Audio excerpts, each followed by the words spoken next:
Hey, first video for a few weeks. Also, I'm not quite sure when I'm going to get to upload this because my routine has changed quite a bit, so don't get access to the high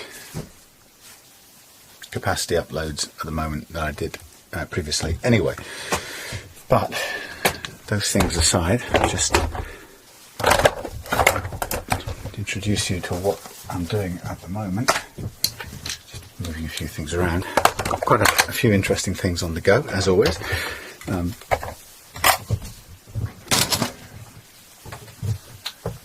the moment, we've got this beastie, another one of these K30 creatures, and this is an old 1980 number. Again, it's it was a bit knackered on the back here, so I've done just painted with some lacquer and filled it in a bit, but it's not perfect. Put some basic tuners on, which are much better than the sort of classical guitar style monsters that they came with, which were really awful. And so this is going to be kind of restored to working order. Fixed the electrics already. I'll show you the body now. There you go. Quite a nice shiny thing. These are never going to be precision guitars, if you like. They're really only ever going to be sort of retro fun guitars.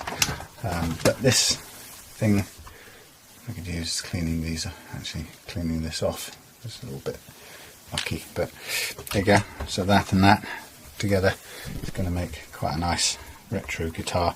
But what I've decided to do with this is to refret it, because those frets really are ancient. They've had their day, so I'm going to hang the body back up again, out of the way. I'm going to focus on my neck to begin with. And so tonight I'm just going to take off the frets, or concentrate on defretting it, which will pretty much commit me to doing it. I think that if I'm going to do it, it'd be nice to put jumbo frets on there. We'll see, we'll have a quick look at the different fret material we've got to hand. So that's going to be tonight's job. Just looking at the repairs on the back of here, I could probably do with a bit of a sanding out and polishing. Morris is looking for somewhere to sit. Here you go, Morris, sit on there. Right, go. Yeah, so probably pull these out a minute and just give that a sand down and clean off.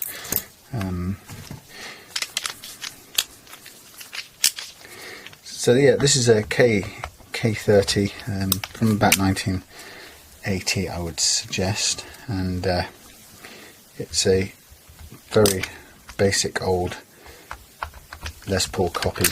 And if I remember correctly, when we were kids, we saw these in the Woolworth stores in the city where I grew, where I was a teenager, and that was in Coventry in the West Midlands. And these K30s were, even then we thought they were horrible guitars. They were sort of anything that was on sale in Woolworths had to be pretty much a toy guitar, which was quite funny coming from somebody who had basically bought a real toy guitar out of a catalogue, from a friend of mine's catalogue. So I can hardly speak. Well, I can't really talk. Anyway, so I'm just going to cut the sort of excess off here. That's where the screws go in.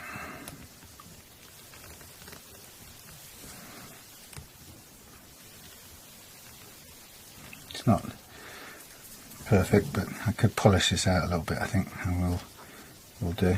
Just want to smooth it down a bit.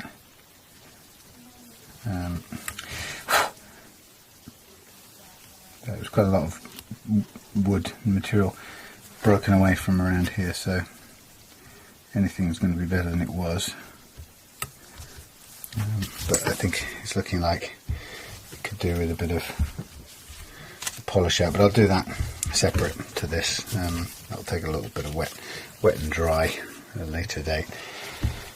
But the tuners will go back on easy enough. So what I'm going to do is I'm going to get a rest of some sort. And in order to take the, that's quite good, nice fit. In order to take off the frets, I just want to clamp this down for a minute.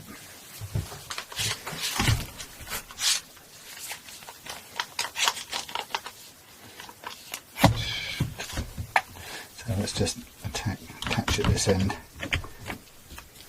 That's fine. Then I'm going to get the soldering iron, plug it in over here. So when you come to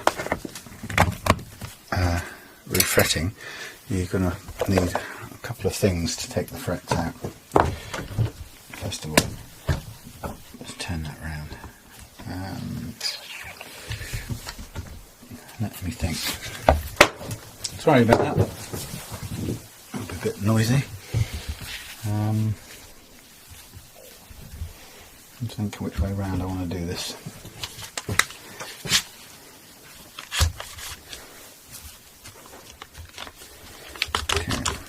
Just holding this end still, basically.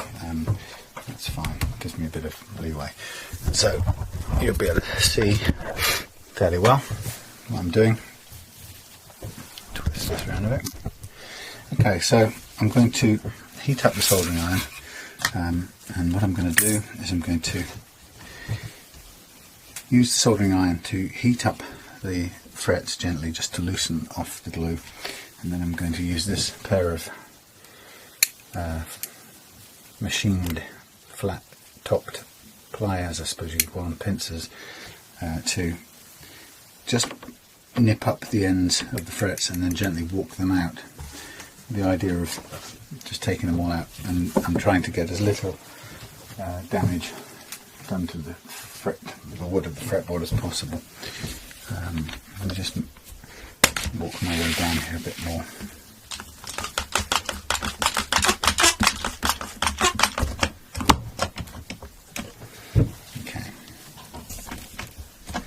So I'm also going to slightly re-radius this fretboard just to give it a little bit of a clean up. So I want this to be as spankingly new as I can get it.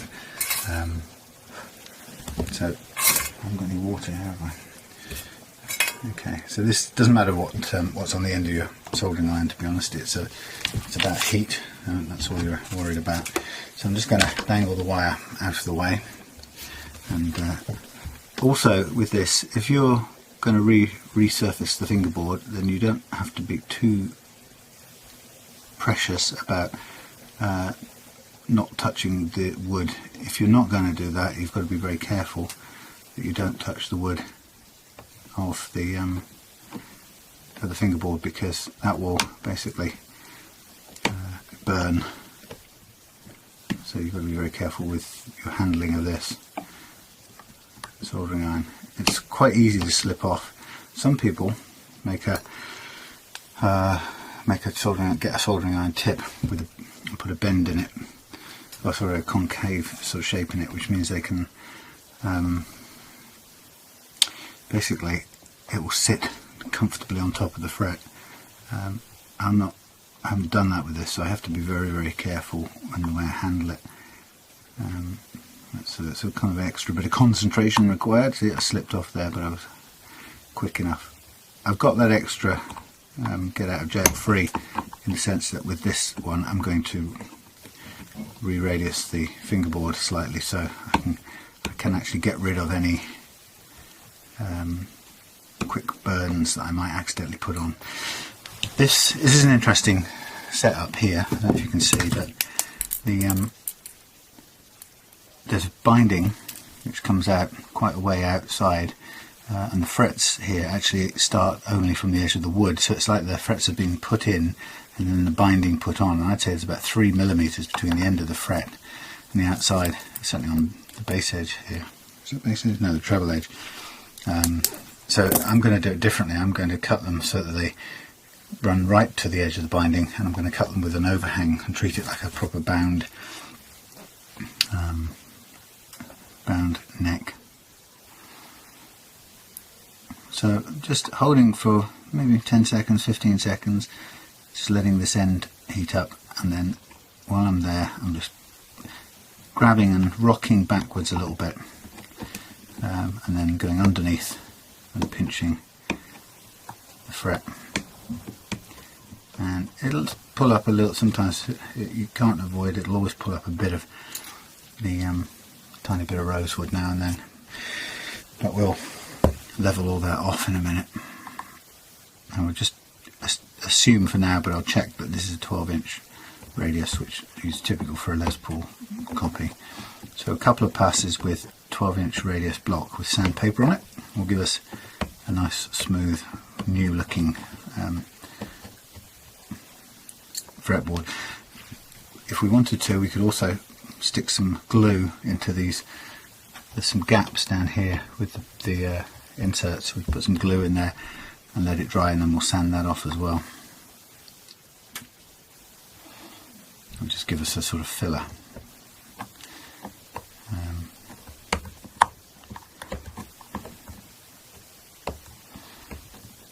There you go. So it's very easy. Once you've started, you're obviously committed to refretting it. There's no way back now from this. This is now a unserviceable guitar until we've done the refretting. But refretting on an old instrument like this will give it a completely new lease of life. I mean, I can do it because that's what I do, and I enjoy refretting. As a commercial thing for you, you'd have to think much more carefully,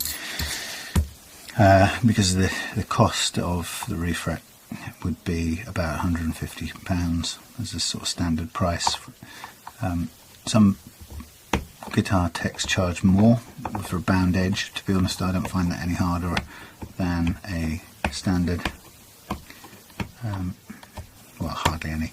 You've got a little bit more finishing work to do on the edges maybe, but 150 quid, so you would really not be looking, for most budget guitars, it's not too much of a viable option, but it is something that you would certainly think about for a guitar with you know, lots of sentimental value, or perhaps something that's rare that you aren't going to find another one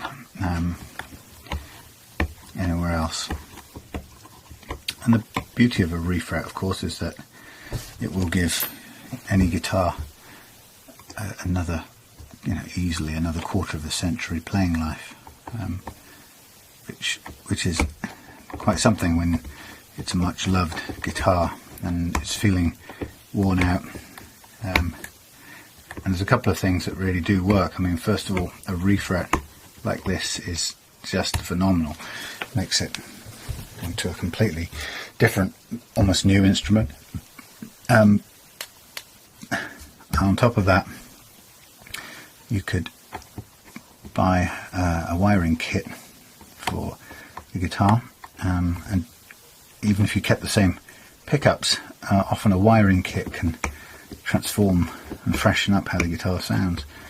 And I was amazed when I did that recently with my old Japanese JV Strat, and that's a guitar that I'd had for 35 or something years, and I noticed recently that the tone wasn't making any difference, and I can't, to be honest, can't remember how long that had been the case, but there's certainly, when I came to look at it closely, the tone wasn't making any difference at all. And I guess the truth was the capacitors had just worn out and stopped functioning. So I replaced all the wiring with a Jimi Hendrix style wiring kit, and the difference was just amazing, and it brought the existing pickups back to life.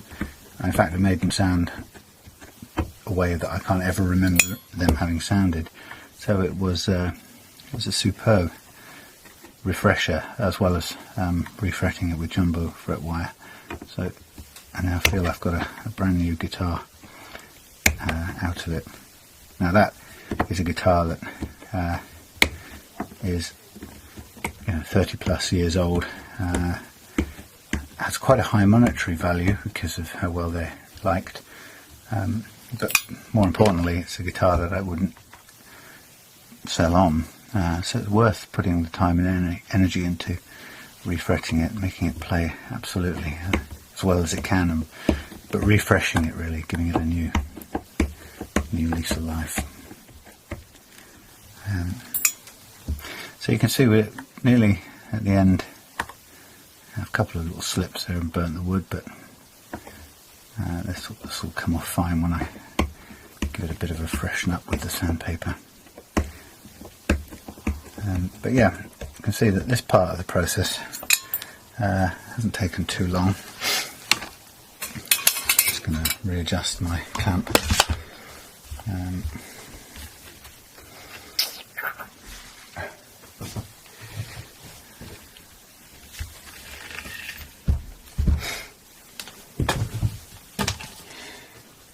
this old Kay is never really going to be a precision instrument when it's done. The best it's going to be is a nice player, but one that's really just a bit of fun. And I'm going to look at putting some decent pickups in it, possibly some Wilkinsons, something like that. But it is really, oh, the wires out of the way. It is really about more of a fun instrument than anything else.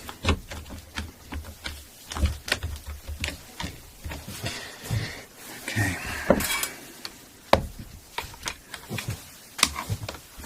So it's not a very good view for you. Oh, sorry about that.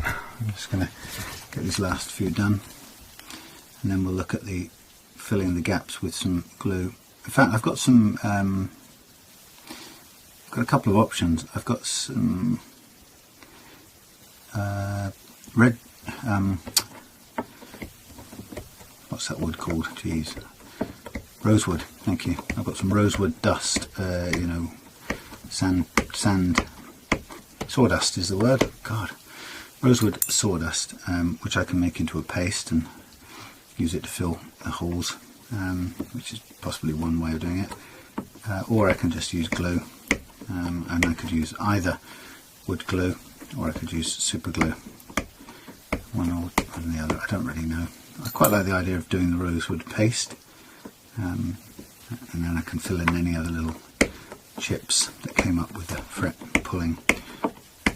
Is it really that important on a guitar of this budget kind of quality? No, but there's no harm if you're doing something like this. There's no harm in having a go while you're at it. Just because it's not going to sell for hundreds of pounds doesn't mean, if you're doing it, that you shouldn't try out a little bit of a finishing technique on it. If you can make it a bit better, do it just because you can do it. Do it because it's a good opportunity to see what difference it makes. You're doing the job anyway, you might as well. And then, if nothing else, you've learned something. These are Kays, the two I've had so far, both of them, the joint between the binding, the white binding as it feels, and the black finish is pretty poor, and there's a distinct sort of ridge between the two, and I've basically on both cases I've sort of cured that by adding some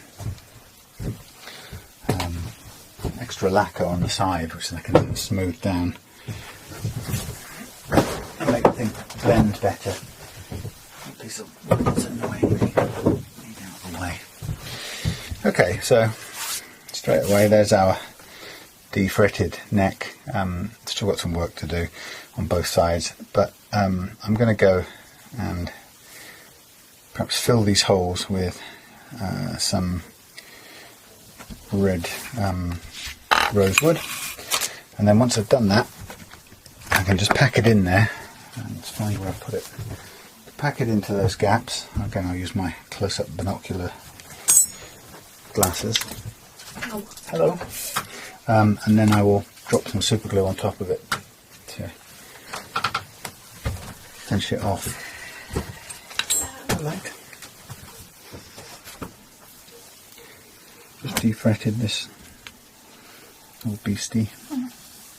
Going to fill some of those little gaps around the edges of these inlays, and then I'm going to resurface the whole top. And then I've got a bit of work on the back to do. It's not brilliant, but think you're done for today? See you later when you go to bed. Okie dokie. When I get up. Hello, Morris. Watch out for shooting stars. Oh yes, the Perseid showers, isn't it?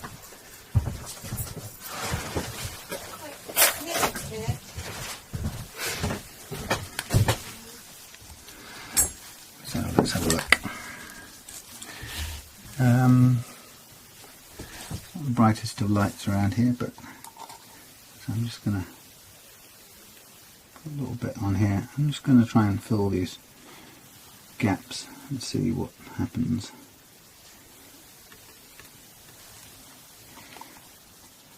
I need to make some more of this because this has, I think, become a bit clumpy over the recent weeks.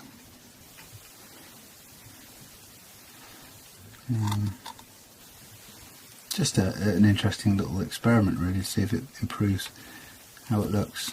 And I can be free and easy with super glue because I'm going to be shaving down this fingerboard anyway with a radius block. So I guess what I'm trying to do here is I'm going to try and force some of the rosewood into the gap, and that seems to have gone in quite nicely actually.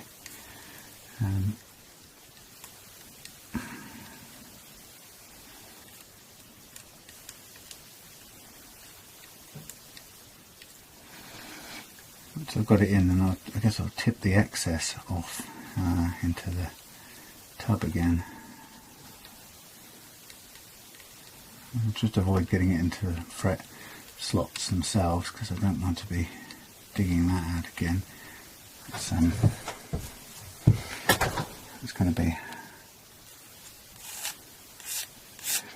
you know, there's enough work in cleaning out those slots and making sure they're ready for the new frets, so I don't want to make it harder by chucking in a load of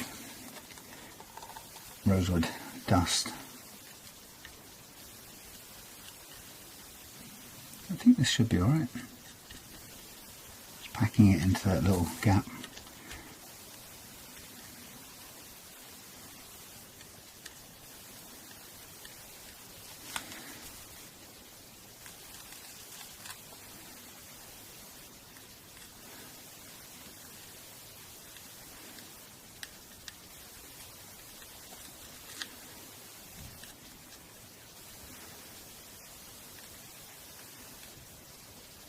Not really sure how much this is actually, how much difference it's going to make really, but we'll see.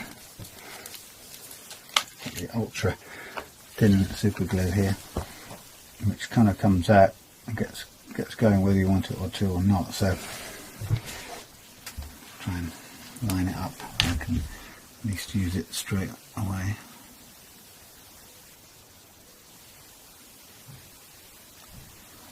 Okay, spin it around.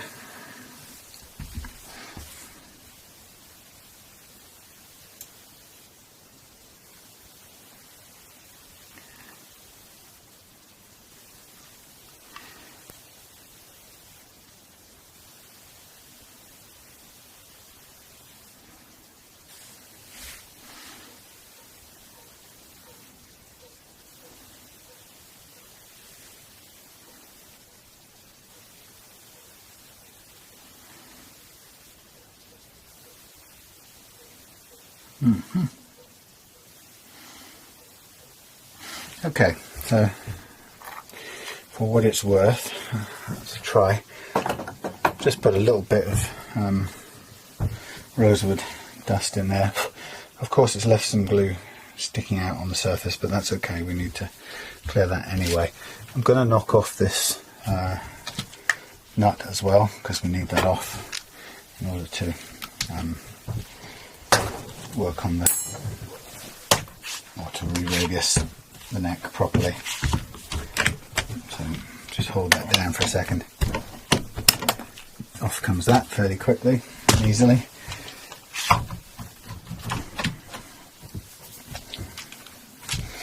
Okay, so that's our neck.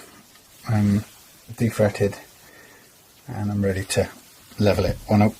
Resurface it. When I do that, what I want to do is make sure that it's as flat as it can possibly be. And it's hard to see on this in this light. It has a couple of little kinks in it, but there's nothing too major. Actually, it's not far off. It's a tiny bit of a curve on this side. So what I might do is just take the tiniest clockwise tweak. No, I need a bigger one. That looks very well gummed up, that truss rod socket. But it fits, it's at least in the right size. Ooh. See what that does, that's quite stiff. Not even sure it's going to do much, to be honest. These are such insubstantial necks. There's not a lot of weight in this. Okay, so what I want to just double check is the radius of this thing, and I'm pretty sure it will be 12. And actually it's tighter than 12. I don't know if that's just because of its age. Blimey, almost. So it's not 9.5. Interesting. It's kind of closest to a 9.5.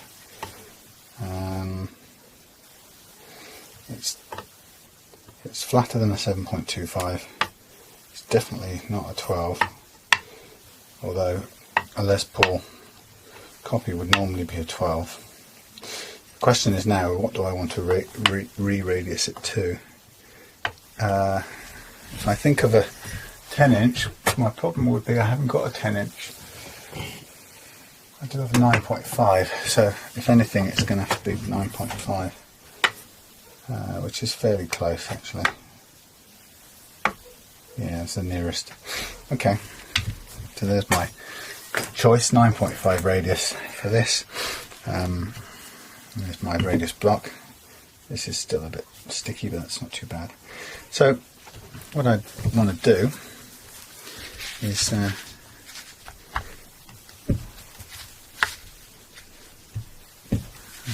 would want to hold that down.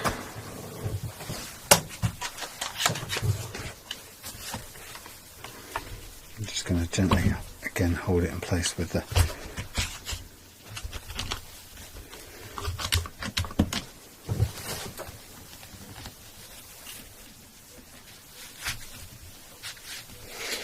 clamp. It's just ready to support it, and that's just about right. So then I can take a block and just give it some goings over.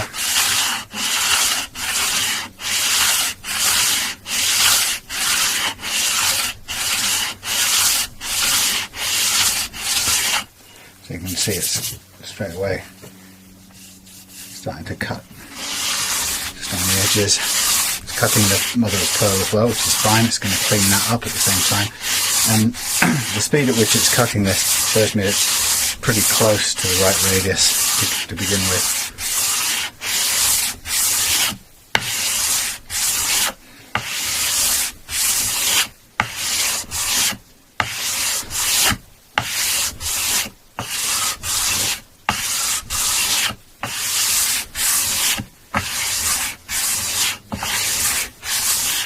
Also a way of getting rid of any corroded fingerboard, fretboard, which you often get with guitars that have been played for many, many years, because of, I suppose, the sweat on the fingers pressing into the wood. It literally dimples it inwards and corrodes it.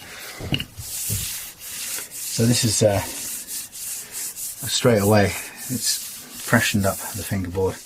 There's got a bit more work to do down here to get this to catch up, but in making a 9.5 reshaped 9.5 radius,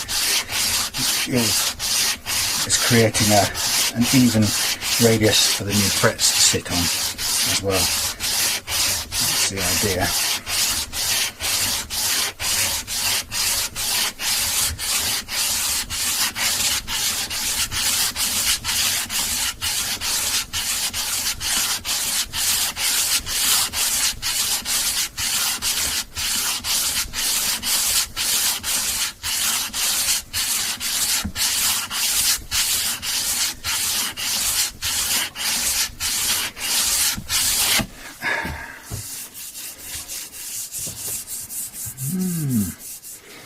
Couple of deep scratches still to come out, and there's a bit of a corroded patch there that we haven't reached yet, and a bit down here right in the middle that's yet to be touched. But you can keep on degunking the paper and then come back and do some more. 220 is quite a gentle braid, so it's slower than quick, so we're not rushing this. We want it to be time to think of it and check it, rather than just rush it and damage it.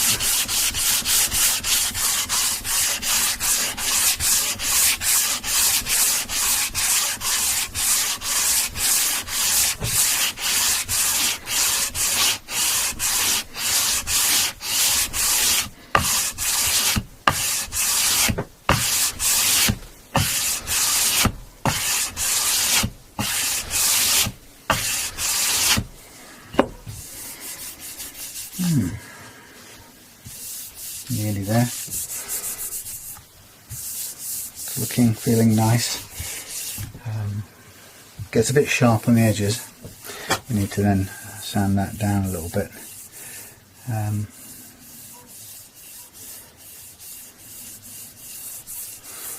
Nearly there. A bit more.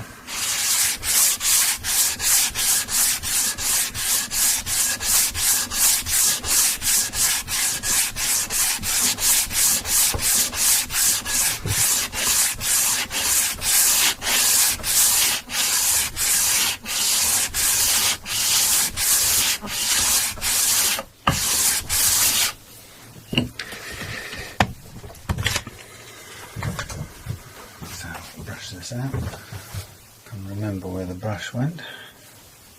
Yeah, staring me right in the face.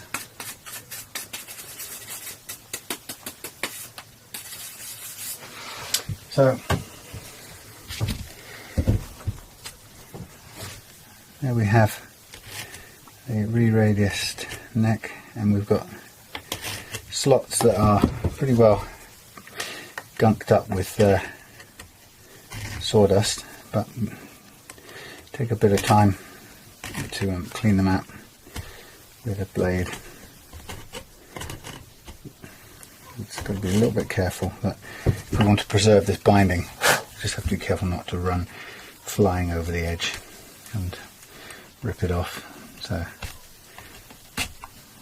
it takes a little while to clean these out. But once you do, then you've got a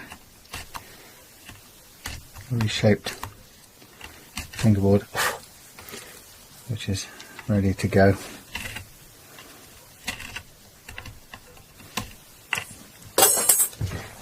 Just drop everything tonight. Anyway, so that's what will start to look like. Obviously a bit mucky at the moment, but once that's cleaned up, with a nice oiling and nice new jumbo frets on there, that will start to look absolutely brilliant. So you can start to imagine it with some new frets, thick shiny frets, the kind it hasn't had in all those years. So that's the fun part of this. I think we're almost there. In fact, that's as much as I want to sand it down, which is cool. It's just a matter of cleaning these out. So I'll go through all of that, just do a little bit of sanding down on the back here and get these polished out, and then come back when it's time to cut the new frets.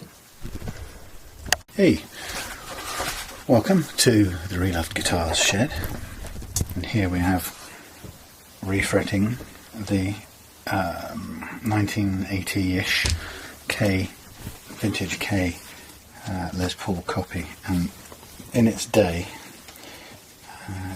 the whole world seems to have amazing nostalgia for this thing now, but in its day we knew it as a ghastly piece of crud.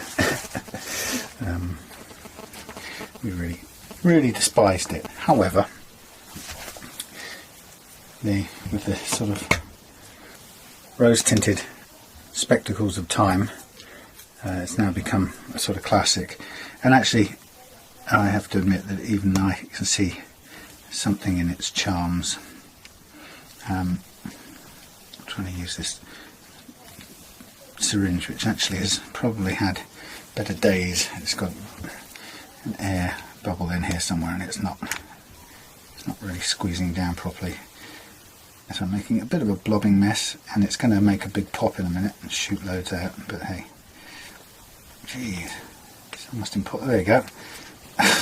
Great, thank you.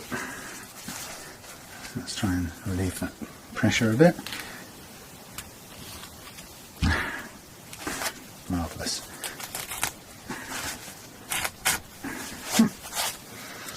Okay. I'll just do these three while I'm at it, since it was such a mess. Okay, so what I'm doing is I'm just going through the refretting process here, and just getting the fret slots, giving them a bit of glue, and then putting in frets, which I've cut and laid out here in the right order. Did that the other day while we were having a barbecue. And so I can just lay them in line and put them on the press and squeeze them in one after another. And what I do is I begin with an undersized or an over radiused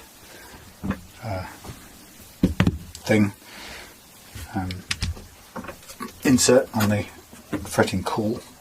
So I'm starting with a 9.5 just to sort of push down the edges. And in fact, this is a 12-inch radius, so 9.5 is tighter or more curved than the 12, the actual radius, but I just use this to squeeze it down tightly at the edges.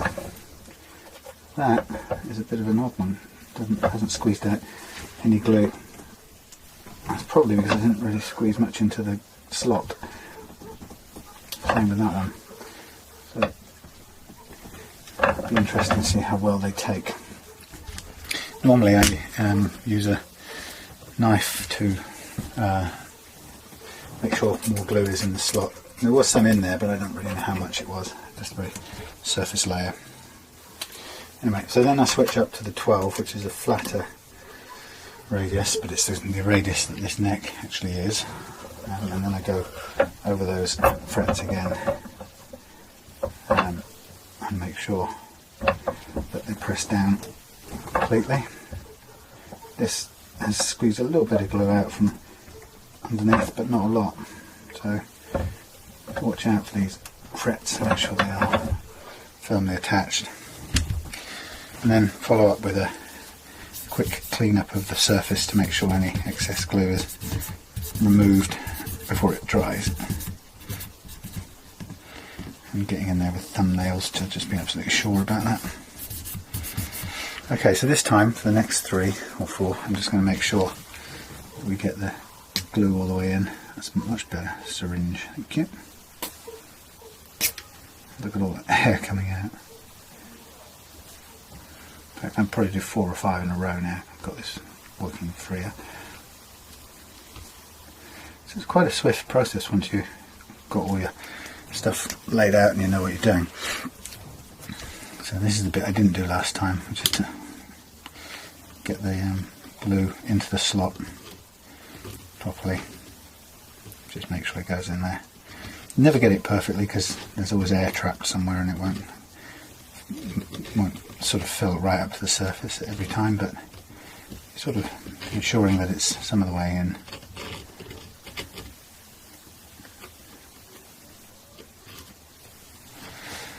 Okay, and then we wipe that off. Get the little black scraper card, which is over here. At this point we can take off the excess. A bit of a sticky pad going on over here. And bear in mind that the thinner it's spread, the quicker it dries. So while it's in the slot, it's still quite sticky, but on the surface here, it's going to dry very quickly. So as soon as I've done that, I kind of go over it with my finger just to wet up that surface again, so that while we're doing the fretting, nothing's going to dry too permanently. Then I drop in the next series of frets. They're going quite loosely, so the slots are quite big on this thing. Having them all lined up and pre-cut to size is a very useful way of doing it, and very quick. Make sure you're getting all the right bits in the right place. And then again, I change out for the tighter radius to begin with.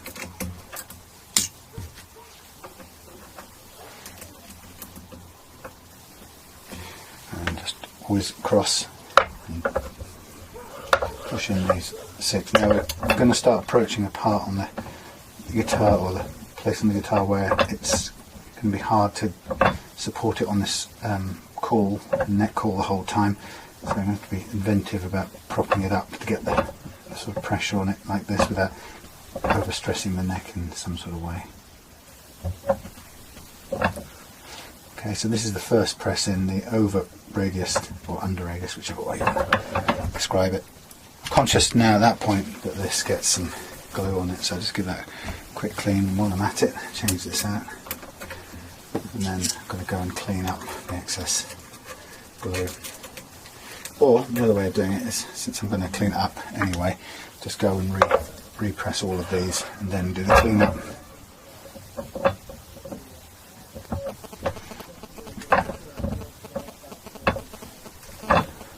Okay.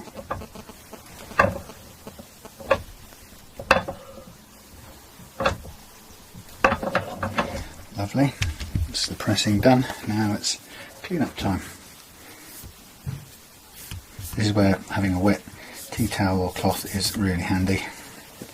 You won't get it clean in one go, but you've just got to make sure you're keeping the glue wet at all times as you're doing the clean-up. So the wetter the cloth is, really the better. Particularly with giving this a bit more of a dunking.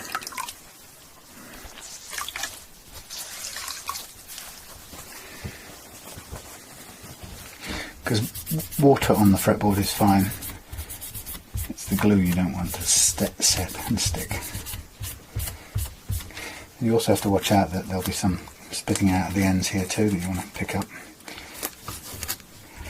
Okay, so we can line up the next bit.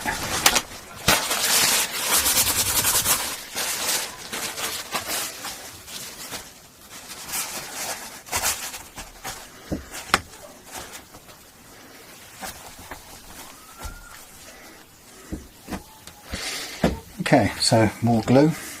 I've got the tuners on here as well, which makes it a little bit harder.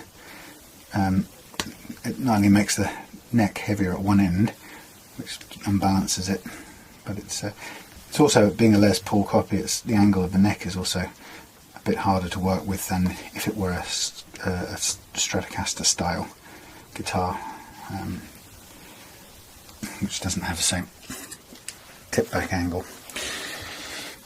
So I can tell already that this set is going to cross over into going from being supported by the caul to being supported by its own heel. So I have to be kind of conscious of that as I move it around. And there's usually, on a Les Paul neck, there's usually about one spot where it doesn't, you haven't really got it supported very well at all, and it's a sort of slightly tenuous one, but you can usually get a pull or a press, get it pressed in, but it's not, doesn't ever feel totally confidence inspiring. So as you can see, got a lot of glue being wasted, but this makes it easier. The glue isn't even that expensive, so I bought a new complete tub of this light bond, something like $2.25, new jar of it, bottle of it for $2.25 on eBay the other day, some sort of special offer, but you know, it'll last for ages.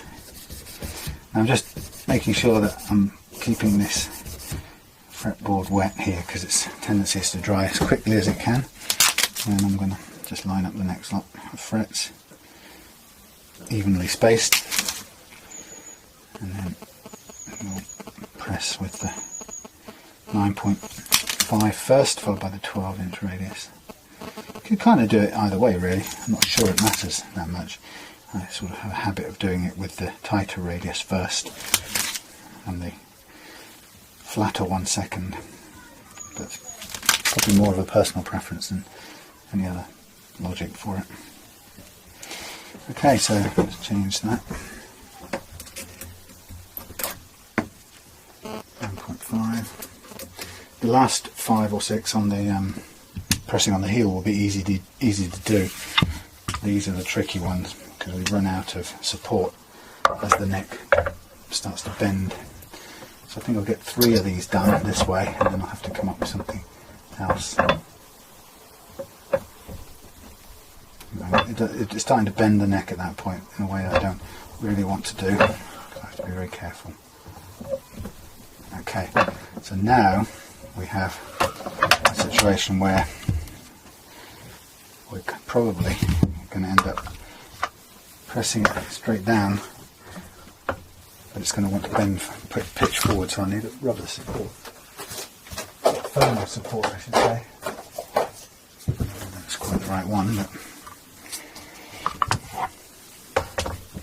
that's not too bad actually. So I'm just going to hold that in place with my hand.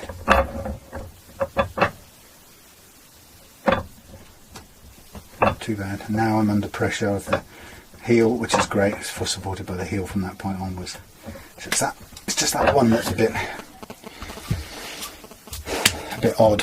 It's kind of positioned between two worlds really. You have to be careful that you don't overstress the neck when you're doing that, because you could put so much force on it with this type of press that you end up cracking the neck or something, which would be a bit of a sad end to your classic vintage guitar refret. So it's all about supporting the sort of the physics of it, and making sure you've got that support in place at every possible part of the operation.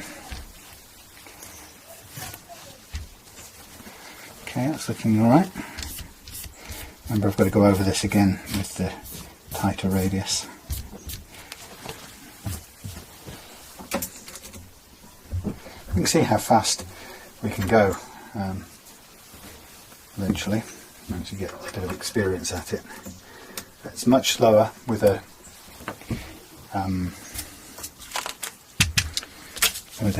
glued neck, or set neck as we call it. That's very difficult. You have to devise a variety of sort of jigs to make that work. There's a part that you can run it through the press, but a lot of it has to be done by a jig process. Okay, so now we have switch it over, support it. This is the sort of odd one out. the mid position one. That's sort of halfway on, halfway off. And then we can just rely then on the solidity of the heel to do the support after that. Okay. Right, so those are those. What I'll do after this is I'll just hang this up and probably leave it overnight for the frets to set, and then come back in the morning and attack it with the edging files, which will cut down all these sharp sticking out edges, and it will file the frets down flush with the binding, and at that point we're then ready to, once we've got it level with the binding, then we're ready to put an angle, a bevel on it, which is quite a difficult job in some ways. I find it quite challenging. Okay, so the last few frets to go in now, we'll do them as a whole batch.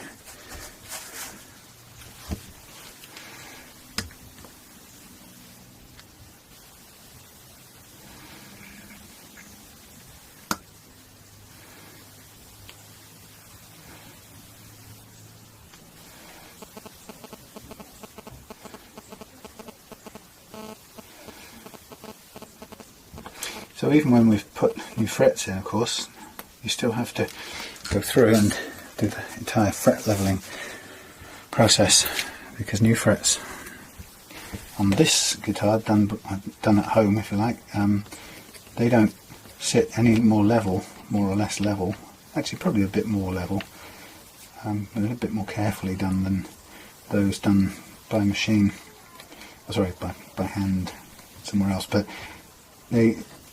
you've still got to level them, because the process doesn't inherently make them sit in straight or level, shall I say.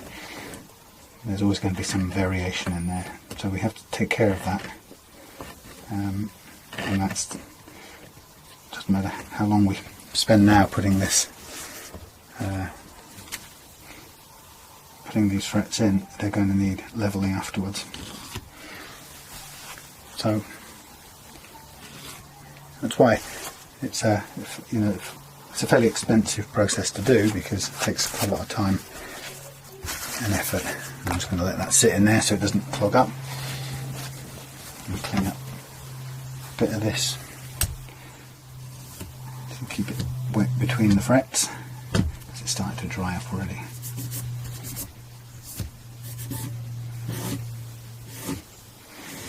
There we go. That'll give me time to fit in the final few frets, and they'll press down nicely onto using the heel as a backing. Make sure I get the right order. And there's some spilled glue I can feel there.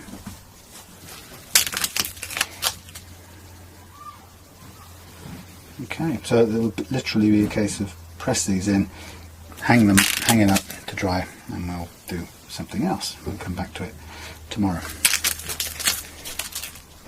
But I'm very much looking forward to finishing this one off. I haven't refretted an old dog like this. The last one I had, I think, just about had enough life in the frets to just dress them a little bit and send them out as they were. But this one, I felt like it was important to give it a complete new lease of fret life.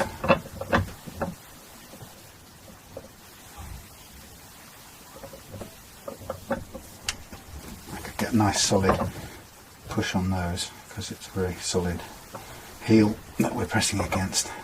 So it takes a little bit of balancing with the left hand here, because it's obviously bobbling away under gravity, but once you get used to it, you can get a fair old pressure into these, and they're sitting down quite nicely. Just make sure that's in that last one.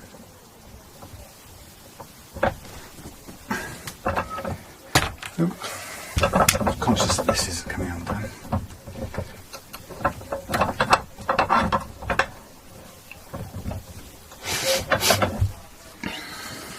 get in with the wet cloth again.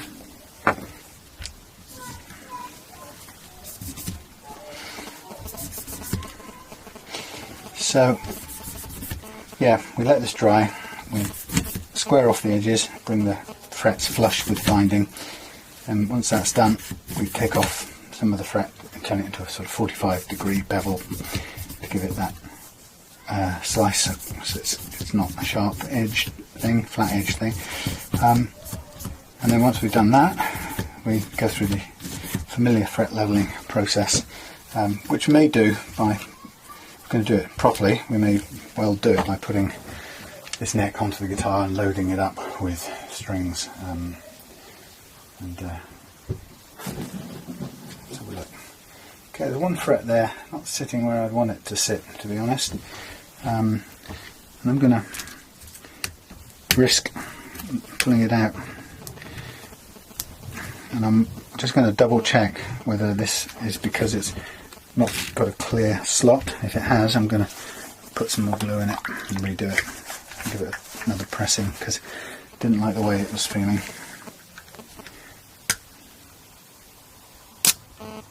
Thank you, air bubbles. There was enough time to do that. There's another one there. I wonder if this is the ones that didn't get much glue in them. I think I'll do those two together just to be safe. Again, I'm going to check the slot. A bit of a constriction in there. So I'll do what I can to alleviate that. If you've got a chance to make corrections now, it's always worth doing it, because it's nothing quite as demoralising as getting them all dried and done and then finding one of them is just so bad you've got to take it out and start again. We don't have to start the whole lot, obviously, but it just kind of takes the wind out of the sails of it, because you're ready to march forward in progress, and it doesn't quite work that way. Okay, so let's see if we can get these two reinstalled better. And for that purpose, I'm going to start with the one that's in there, which is a 9.5.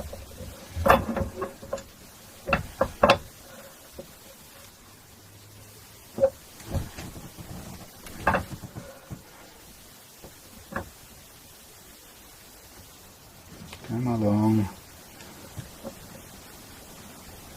Sometimes you just get it with your eyeball, and sometimes it just doesn't seem to work.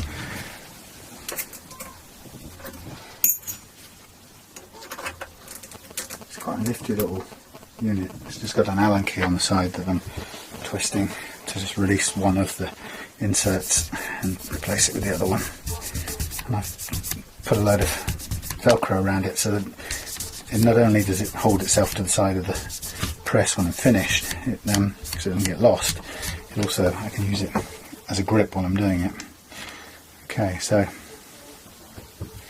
right, I'm on the, what am I doing? I'm confusing myself. Did I just change that over? What was that?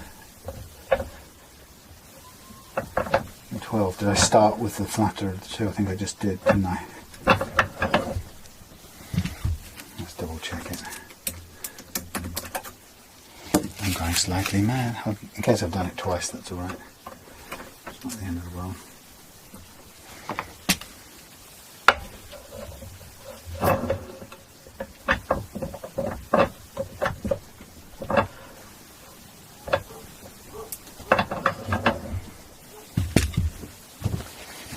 Okay, I'll just clear up these last bits. There we have it. And if you need to, get in with your fingernail or thumbnail, get right into the edge just to keep it really tidy. Okay, yeah, it's not perfect. There's something about this edge which maybe just glancing at it, no, it's still coming up as a little bit high. Something about that edge that's not the way I'd like it. So what I'm going to do, I'm going to do something sneaky. I'm going to get a clamp on this section. So I'm using a 12-inch clamp, and I'm going to I'm going to chuck this on here. I'm going to squish this down under pressure. Do the same with one of these. This end, can't remember which way around it goes. Come along. Some of them are better than others, these clamps, but anyway. So, give them a bit of a helping hand, and I'll put as much pressure as I can get into this for a minute. Just as a helping hand, I'll add another one.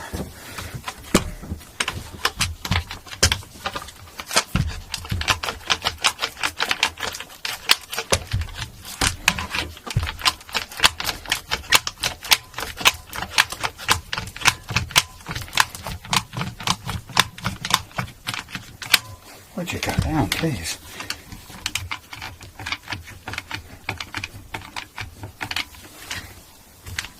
There you go. So that's going to hold those in place for a while. Oh, probably overnight. Just leave that clamped up there. So that's about 25 minutes that video's been running. So that's a guitar fretted from bare in 25 minutes. And, precious little mess. No tears, other than a bit of glue gone and a wet cloth, but not too onerous or unpleasant. And then all I do at this point is swing around the whatever this thing's called. Make sure it sits on the bench instead of falling off. There you go. And that's the thing parked for another time. And put my Velcro in my little thing over there. Job done. Fretting for the day.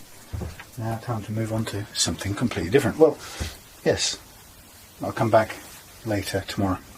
See you in a bit. I told you to go off. See you in a bit.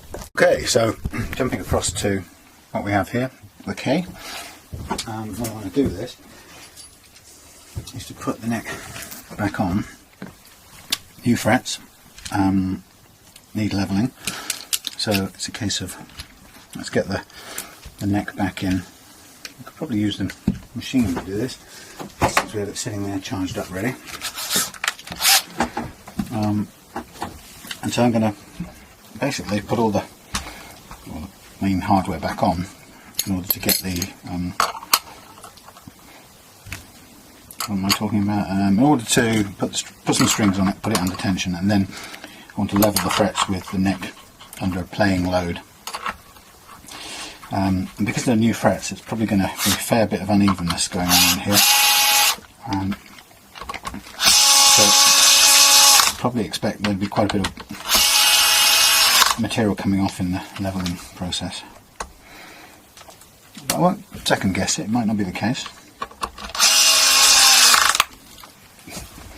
All these bits get left behind. So there we have it. Just a quick look to make sure it's in straight and not sitting out anywhere, and that's in order. And we'll put in the end pieces and the bridge. And I've got some spare strings here which we'll use for the process of getting it set up. What I'll do first, before I do anything else, is I'll put some marker pen down the frets, because it's going to be my guide to what's even and what isn't. And there's a lot of investment to go into a little old knackered K, to be honest. But if we get this precision right in the setup with these nice new jumbo frets, there's no reason why this shouldn't feel like a great retro guitar to play. And on the principle that as long as you get the frets and the neck right, the rest is so-so. I mean, the pickups play, they're not fantastic, but they're not bad. and they're the original thing, so they have a certain retro appeal to them, for sure. They are the real deal. Alright, let's have a look. Here's our old strings for reuse. I'm just going to balance this nut in first of all. And the question is, would this be the nut that I'm going to use? And I think the answer is probably no. So if I was being blunt with myself, I would be saying, well, why are you getting it lined up to use it now if you're not going to use it in the end? And I'd have to answer myself, I don't know. Anyway, let's see what happens. I've got a few bone nuts, I think, in the Les Paul department. I mean, chances are this will be quite a bit too low, but I won't really know until I put it together. So let's have a quick look.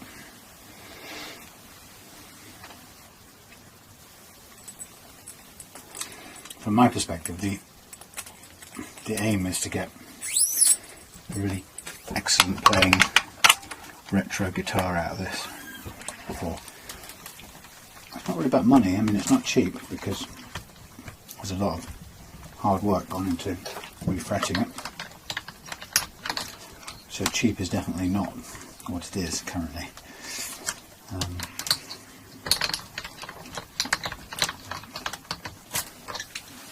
Let's see what happens with this bridge.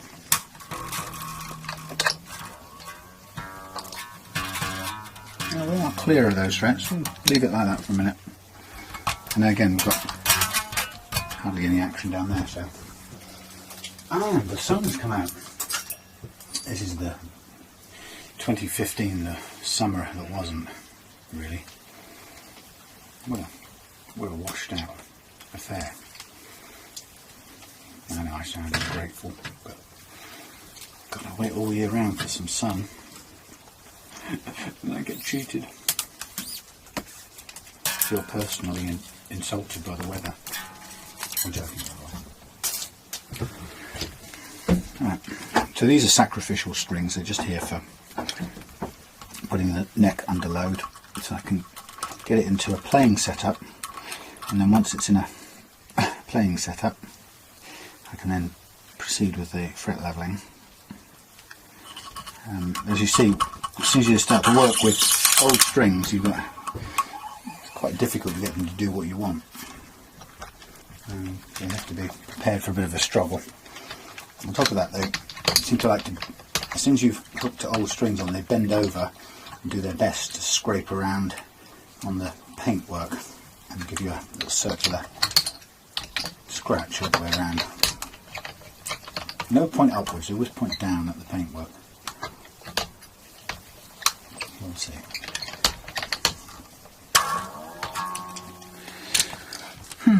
Slow.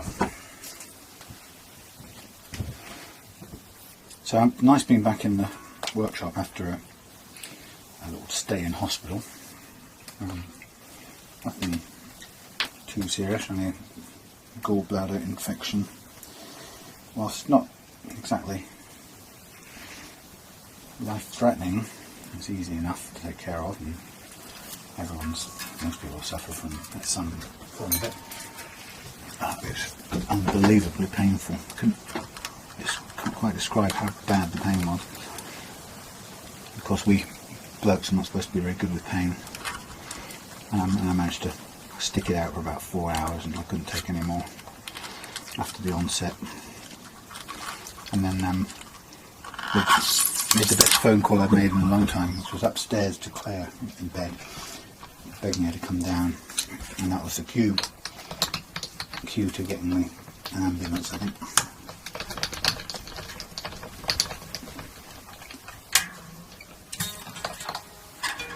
Donk. That doesn't work.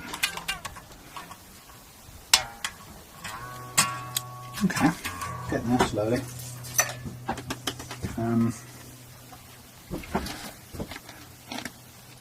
Yeah, so an enforced few days away, really. But I think I had been working quite ferociously up to that point, so I think it was a bit of a wake up isn't exactly the right word, but it was a reminder to slow down a bit, which I'm also not terribly good at. So 6 days without playing guitar was quite amazing. And I came back home to a few new ones, because the problem with going to hospital was that since the last time I was in hospital, the buggers have gone and put Wi-Fi. So you can sit in a hospital bed with nothing better to do than buy more guitars, which is, oh my god, I don't need that. Of course I obviously did, and it was much appreciated to be able to sit and do that. And I got a couple of fabulous guitars into the reloved queue. One of them is a Rally Gold top, and I bought that at new price. I'm not quite sure, I haven't worked out yet whether it was a treat to myself or sort of test to see, you know, whether the buying public would buy such a thing if I bought one at new price and did it up, just given that it's a Rally and it's such unusually good quality as far as I'm concerned. So I'm in a nice position at the moment of not having to exactly decide, so I've got it there to play. And right this second, I haven't played it too much, but it's because I've got a gig next weekend and I've got my 3 guitars sorted for that gig anyway. It sounds so decadent, doesn't it? My 3 gigging guitars.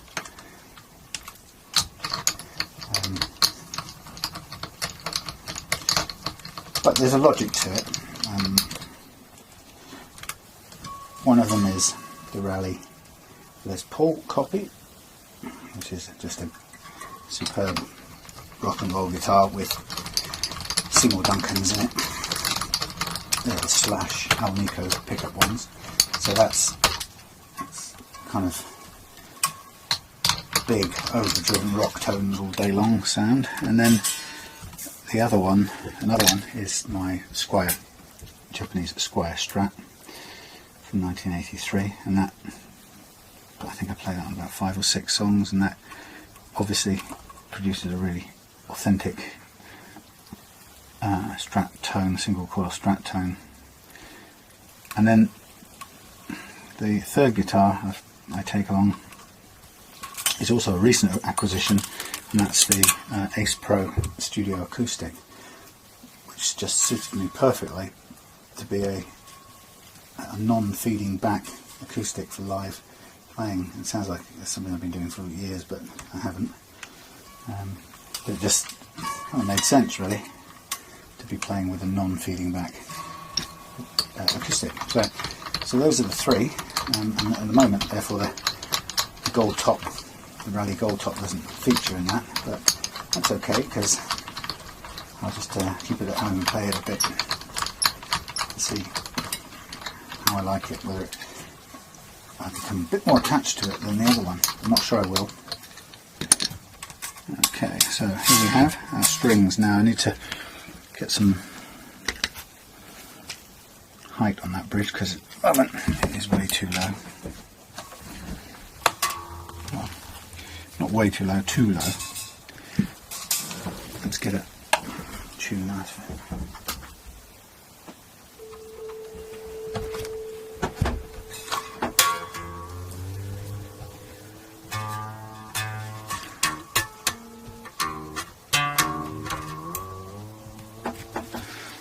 Crank this end up a bit first, because I know already that it's way too something. What are we doing backwards? Hoisting it out.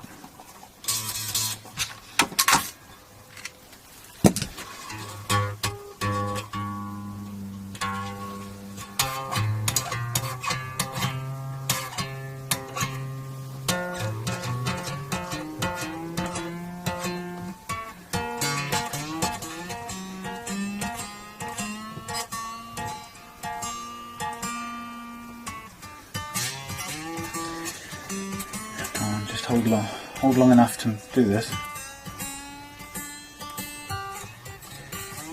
Whilst I'm expecting it to break at any moment.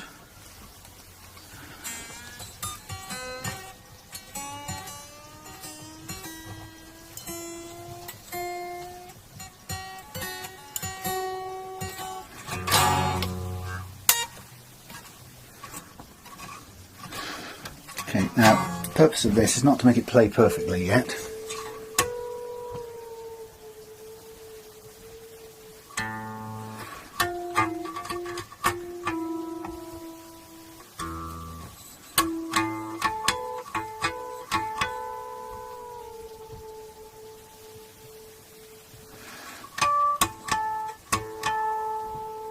But to make it, just put it under normal playing tension.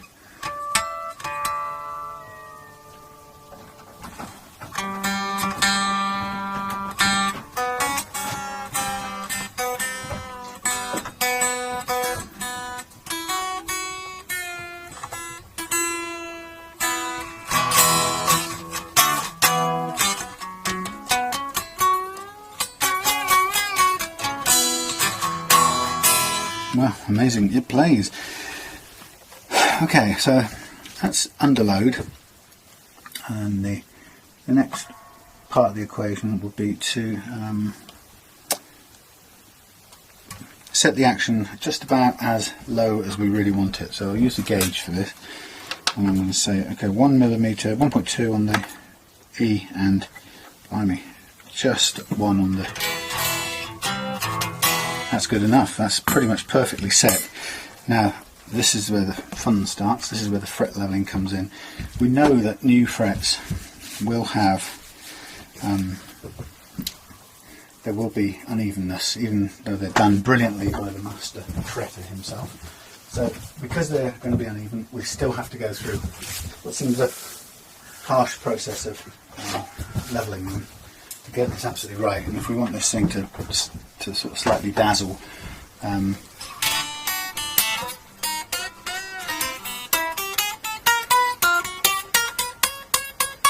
things like that, we're going to level the frets, and that's going to take away that problem.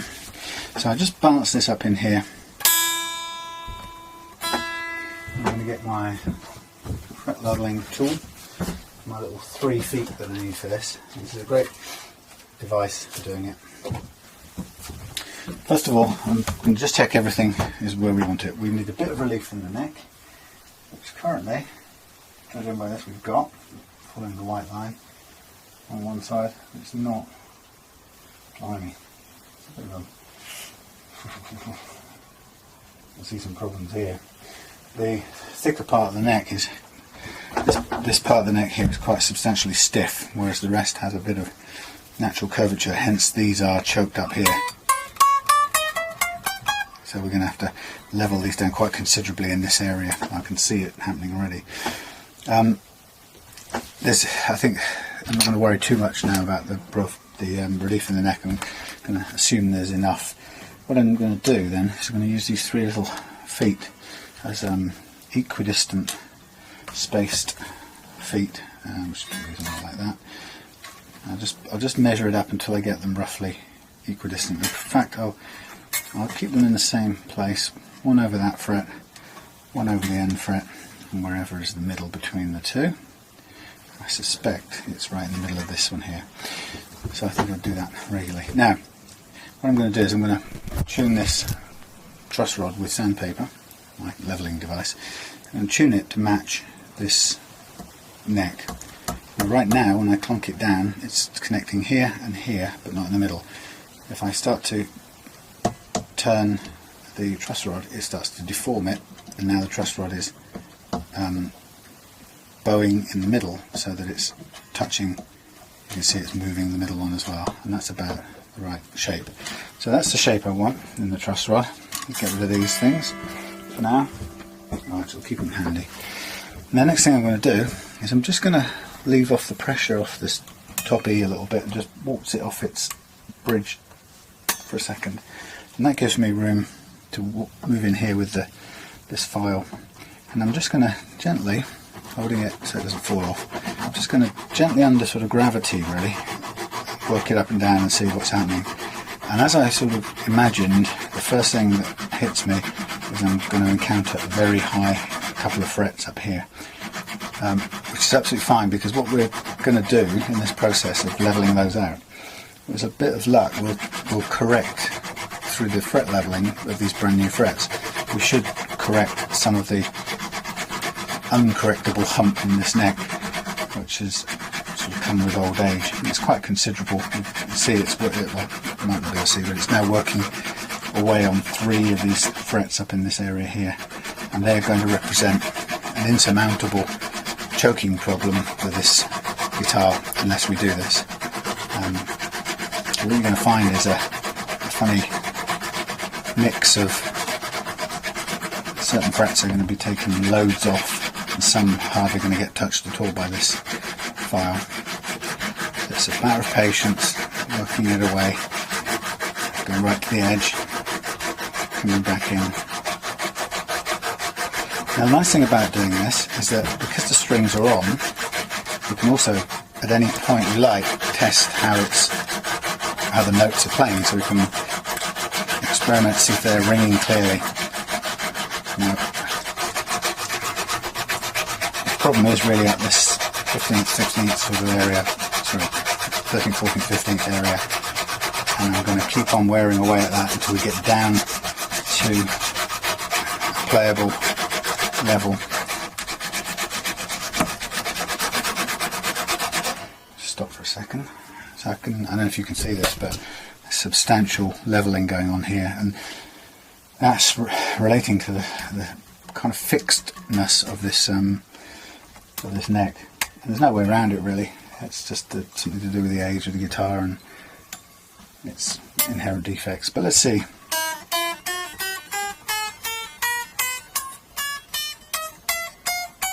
Nearly. This one here is getting caught, so we've got a low fret there and a higher fret there, but we're not that far off freeing up all those notes, which is pretty good. And we've got quite a bit of room, more fret material to do it with because of the newness of the frets. It's a shame to have to cut away new fret material. Oh, Jesus Morris.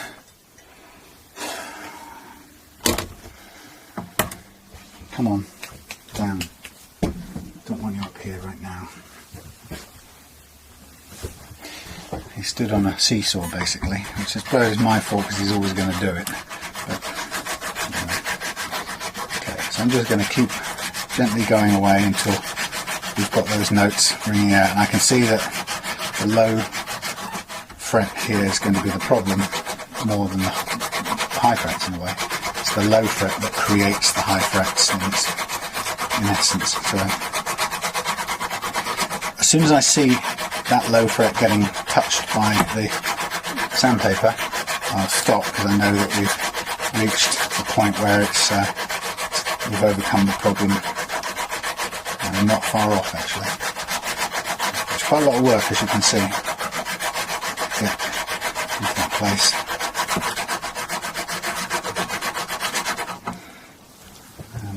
Again, if we want to check it out, we can try it out. This is a solution to a kind of stiffness in the neck, really.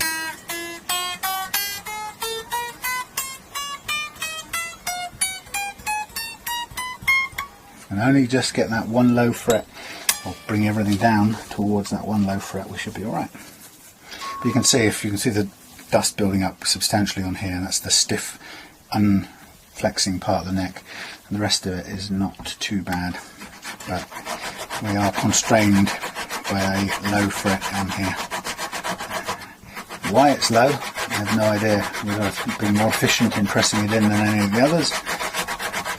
Tell me. Just is.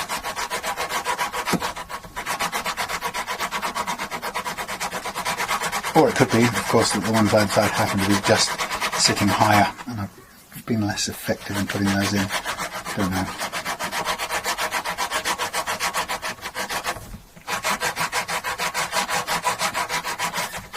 Quite a lot of work there to make it play right. Let's have a listen now. Of course we're going to need to repeat this across all the string tracks, if you like.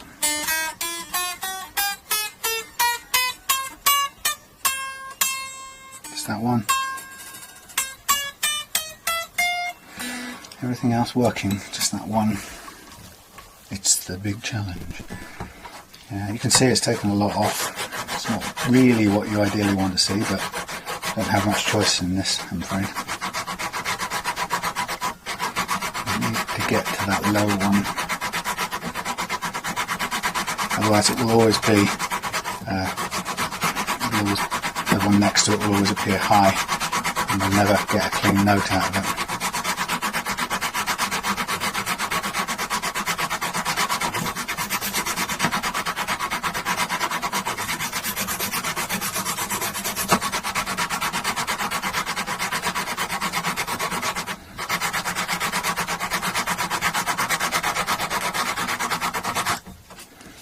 Might almost just be there, but blimey, we've taken some material away.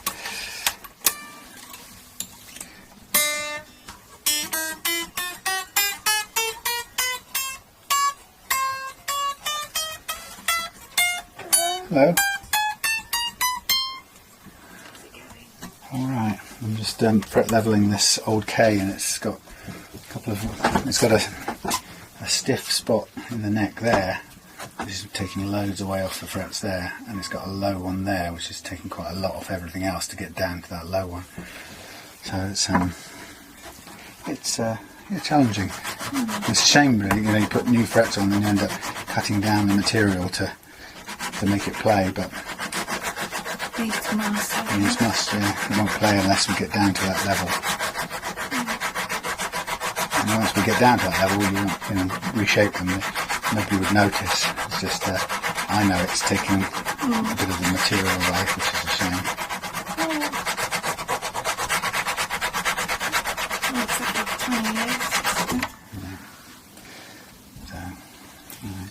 But I do like this method because you can put the string back on and test and see if it plays.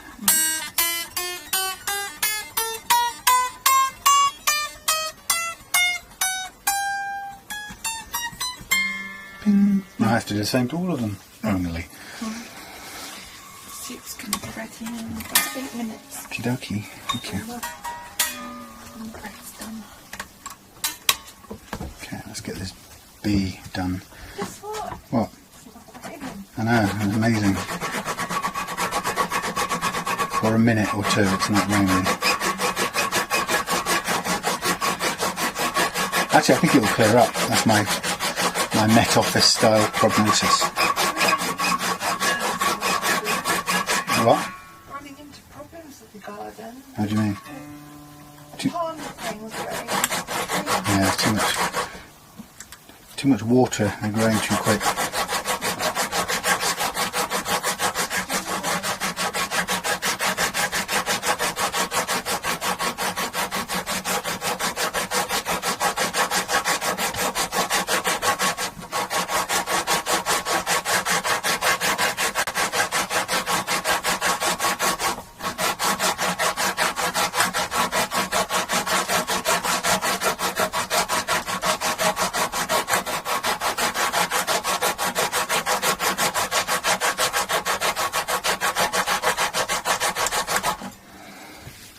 Listen to this one.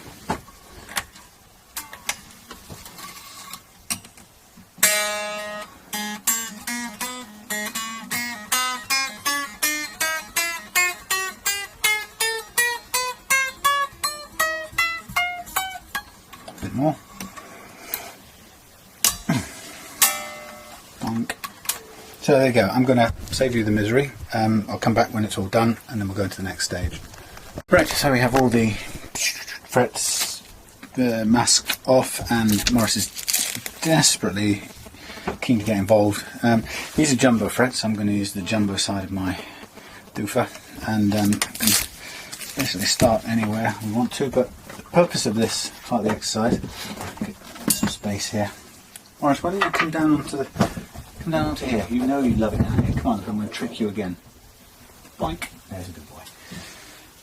Purpose of this next bit is to what is it? The purpose is to reshape the frets that we've made a little bit flattened. Okay, so I'm going to take my jumbo side of my diamond fret crowning file. I'm just going to run it across the top of these frets, and I want the file to shave off the flat or corners, so I round them off, but I also want to leave a thin line of black marker on top, as thin a line as possible, which will tell me that while I've reshaped the fret, I haven't actually lowered it any compared to its original height, because that is what we've spent some time getting absolutely right. Don't you agree, Morris? Yes, is that good for you? He's so sweet. He's just a gorgeous boy. Anyway, so you're just going to get in the way for a bit, are you?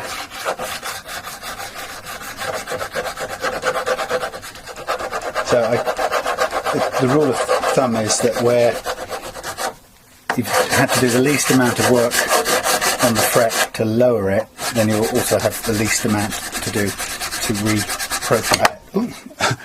And in this case, I've got some serious work to do up there. Morris is trying to get comfortable.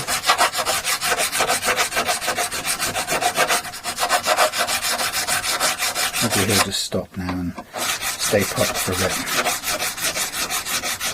But diamond coated file from StewMac is a really good investment. Not cheap, but when you do the number of guitars that I do, it's invaluable tool. You wouldn't want to be trying to do it in any other way.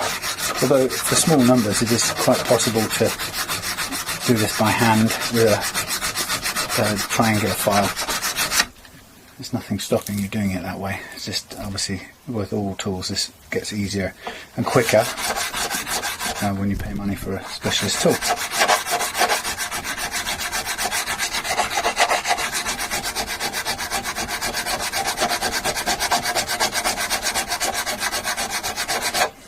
Morris is thinking.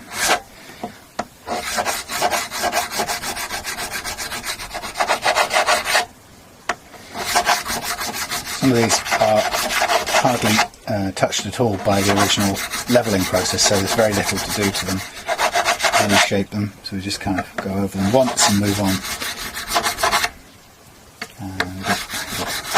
We'll come across the tricky ones in a minute. Quite a lot to wear off on this one.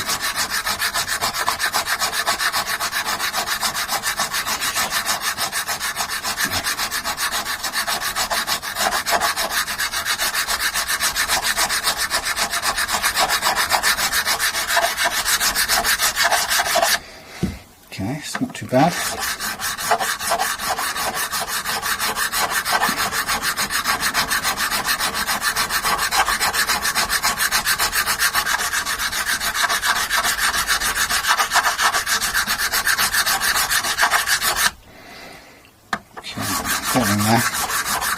There. So the next part of the process of this is to then get sandpaper of different grades, and we'll polish this out to a smooth finish, ready to restring and play, or restring, tweak and play, I should say. Now this guitar, I haven't done anything to the pickups on this one. I'm going to leave the originals in and see how they sound. The previous one I did, I changed them out for Wilkinson humbuckers, which sounded pretty good. I'm not entirely sure that these aren't playable, so let's give them a try out first. And the same applies to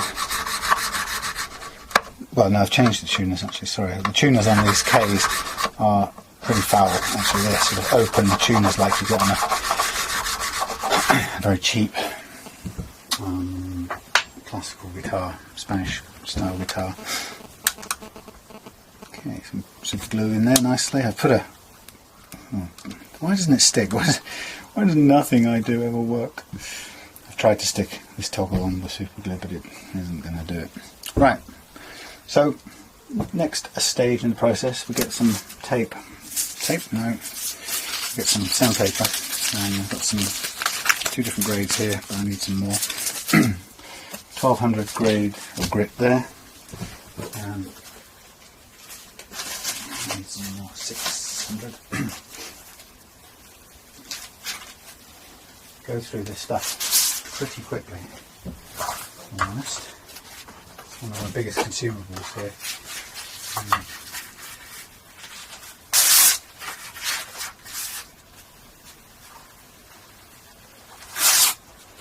And I've cut corners and it's gone wonky.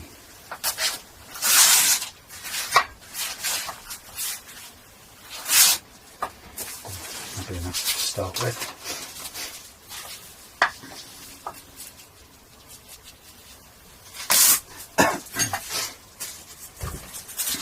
So I'm going to do 3 or 4 of the 600 and 3 or so of the 1200, and then I'm going to move to a micro mesh set, which is this lot here,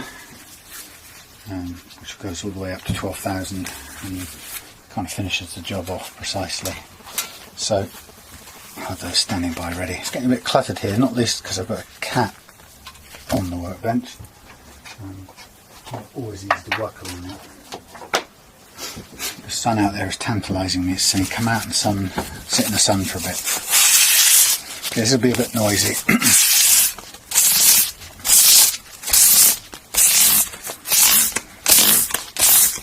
Hope you don't mind it, Morris.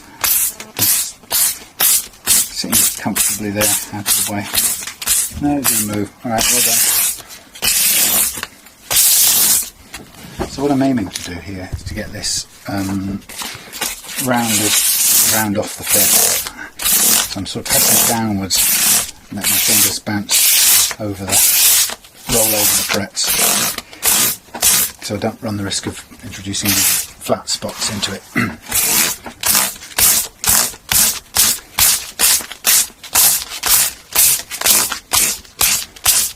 Builds up quite a lot of dust here and gets very dirty. Morris has assumed the stool position. He knows where he's most comfortable when I'm doing this part of the job.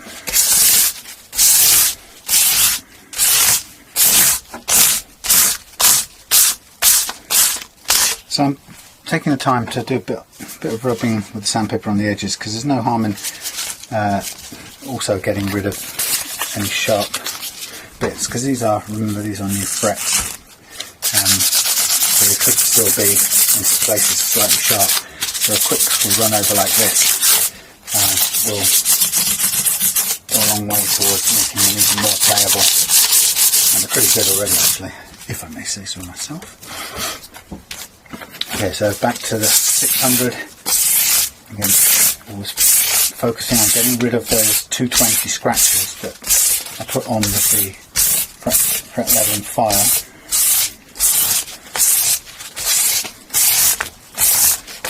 And it's this point in the process that really makes all the difference.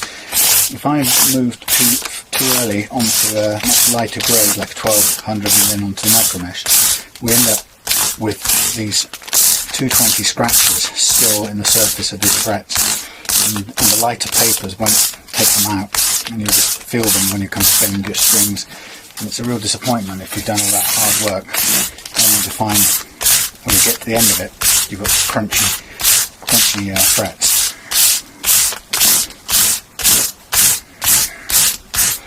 Just sort of perseverance now that really is what pays off. And some going to such lengths to get this smooth. Now that's 2 bits of paper used up. At this stage I could, before I start using the block, which I'm going to do now, I'm just going to take this to the door and brush out this dust, because I don't want it flying up in the air if I can help it.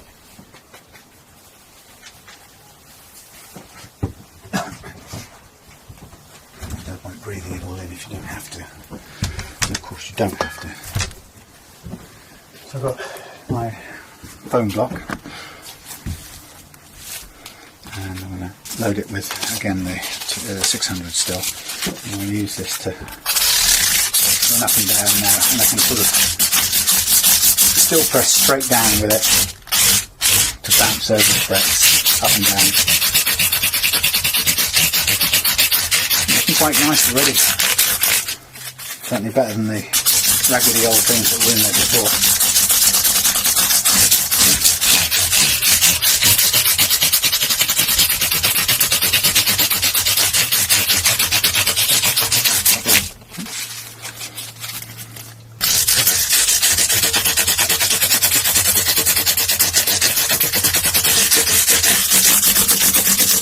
Okay, now I'm going to do one more with the 600 paper on the block, and then I'll move to the 1200, and hopefully that will have got rid of most of the main scratching, or all of it, I should say.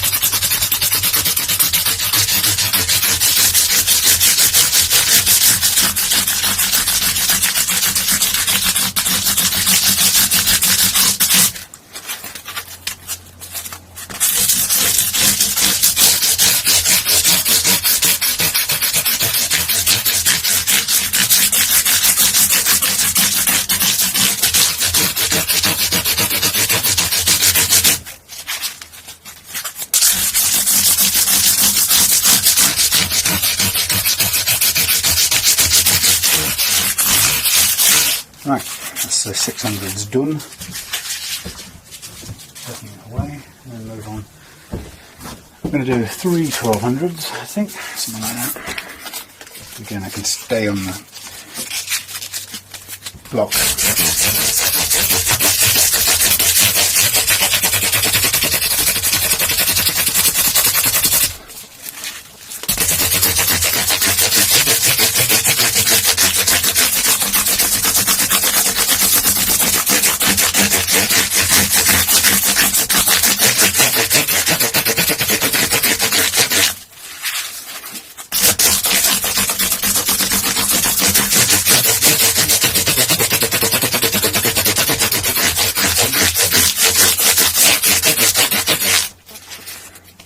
Getting lined up for next week's gig. Second ever in this part of my life. My middle to old age. I did rehearsal yesterday. And started off quite ropey, but warmed up. And by the second half of the set, it was pretty good.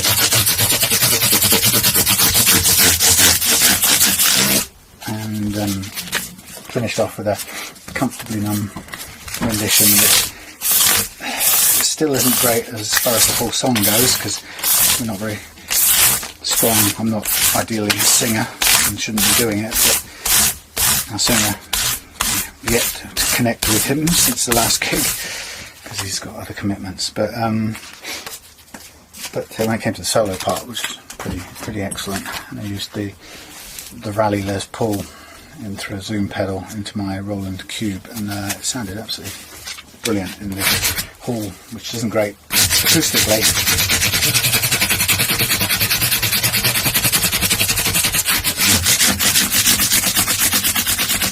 But the chaps were mighty impressed by the end of it, so I made a screw up, so I think I recovered it and ad-lib improvised quite well as well for a change.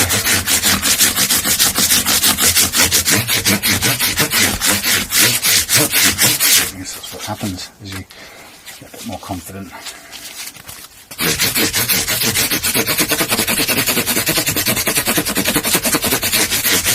Now this is a dreary bit, but fun in the sense it's heading towards the final polish.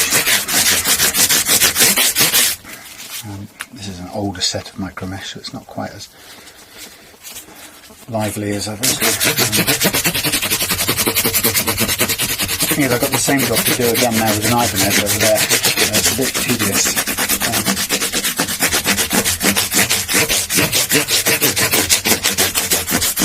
If I wasn't doing this to camera, then I could be listening to the radio or something. Hello?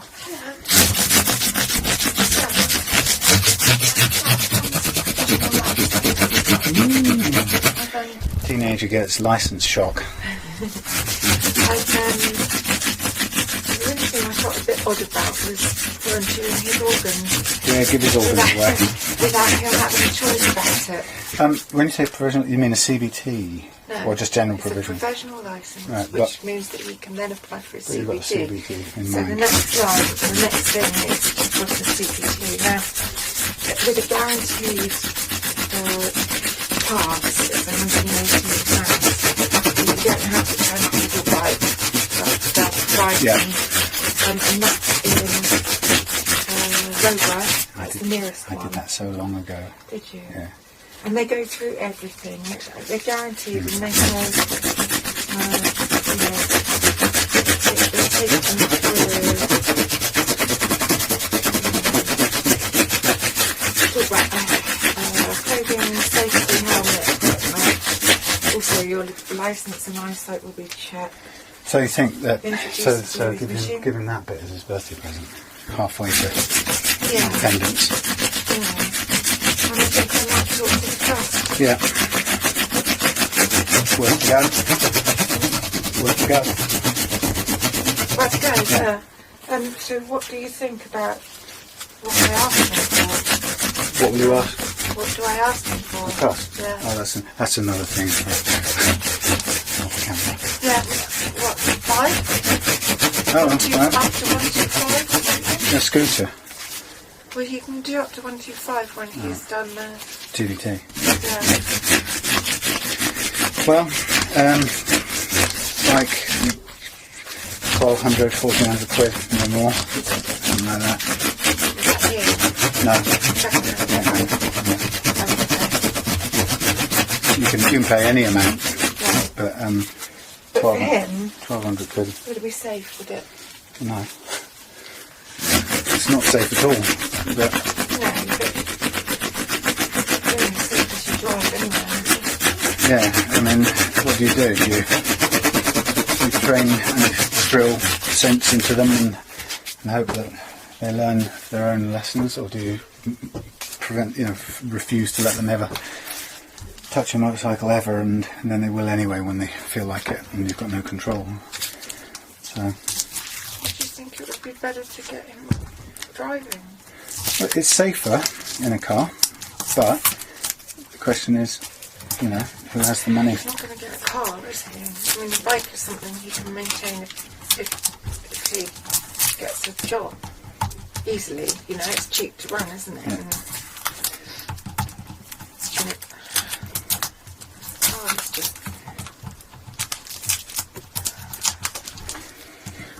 Conundrums. I mean, the bottom line is there is a risk, and there's a considerably greater risk on two wheels. And I should know because I've been there and done it and had the accidents. And one of them, well, one or two survived by luck, good luck.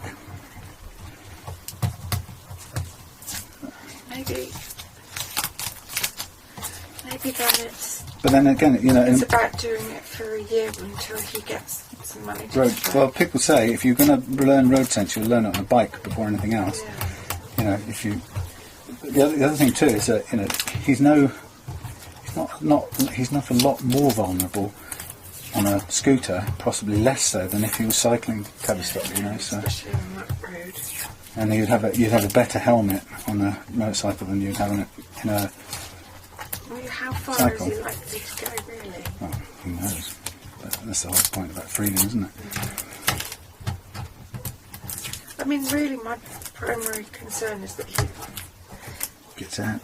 he's able to provide his own transport to get to Yeah. a job, and then he Well, can. the reality is I don't think we could afford a car or the insurance needed. So if it's all or nothing, it's going to be nothing. The point there is that this is at least a means to an end, because once he's earning, he can do what he wants then, and if he's, even if he saves for a couple of years, that's after that gets off the bike and into a car, maybe. Yeah. Well, I can learn him lots of stuff, but whether he sorry, that was deliberate, stupid language. I can teach him stuff, but whether he takes notice of it or not is another matter.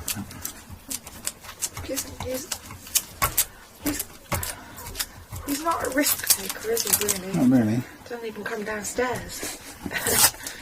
No, but you just have to accept that it is riskier. But the point is, you will not anyway. If somebody wants to get out and about, they'll at some point in his life will make a decision that will involve risk, and you'll feel something about it. I'm still nervous about Harry driving. You've nervous about Elliot driving. Especially when I know he's inherited my bad temper. Especially when you know he's worked hard to make some attention and he hasn't paid it. I don't quite understand how Elliot's first car was a Golf GTI. Somebody must have got lucky. Yeah, but somebody must have paid a fortune in insurance. Oh, you want his mum's or something.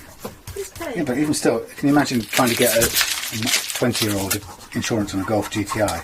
Not 20. Well, he was when he got it, or whatever it was.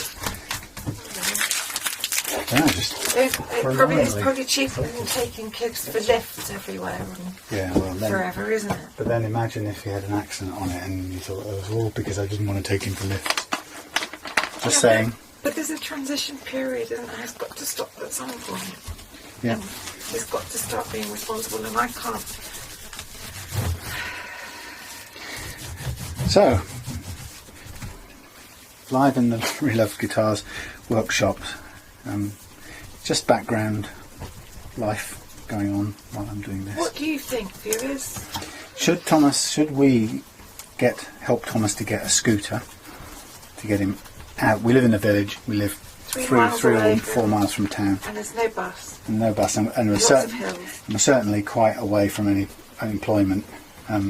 So if he's going to stand a chance really of getting and holding some employment, he's going to need transport. And I don't think it's good for it to be us. Mummy doesn't want to get up at 6 in the morning to pick him up from a night shift on test from Tesco's. Thank you.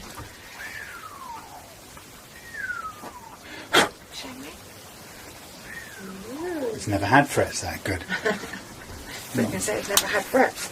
No, not since it was chucked together in Taiwan in 1978 or something. Well,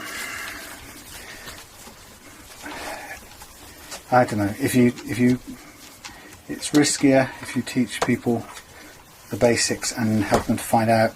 Then they learn how to be safer because they've had that experience. I'd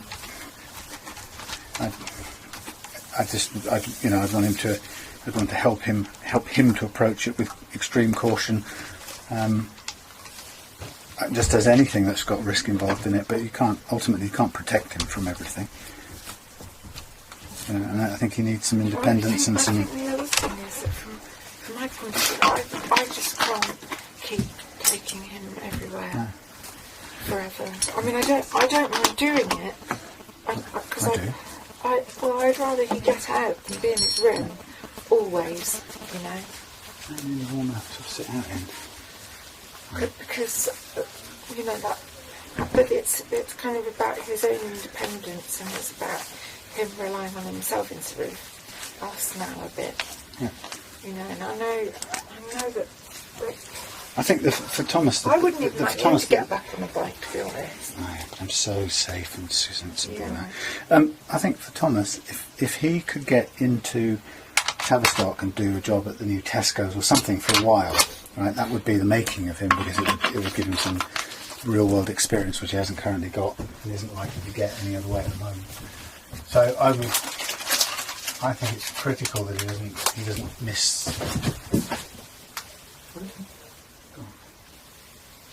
He's eating flies or something. I just think it's really important that he gets out and does some life learning at this point in time.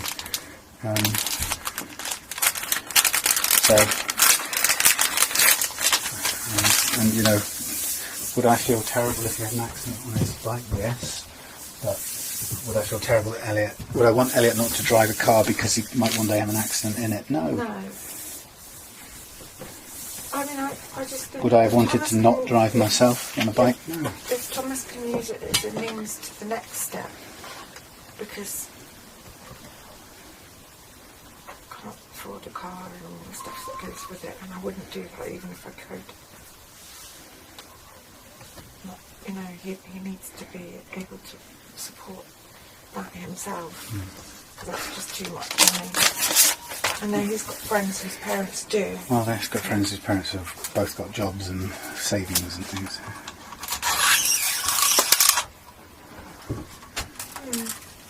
Well, yeah, I would.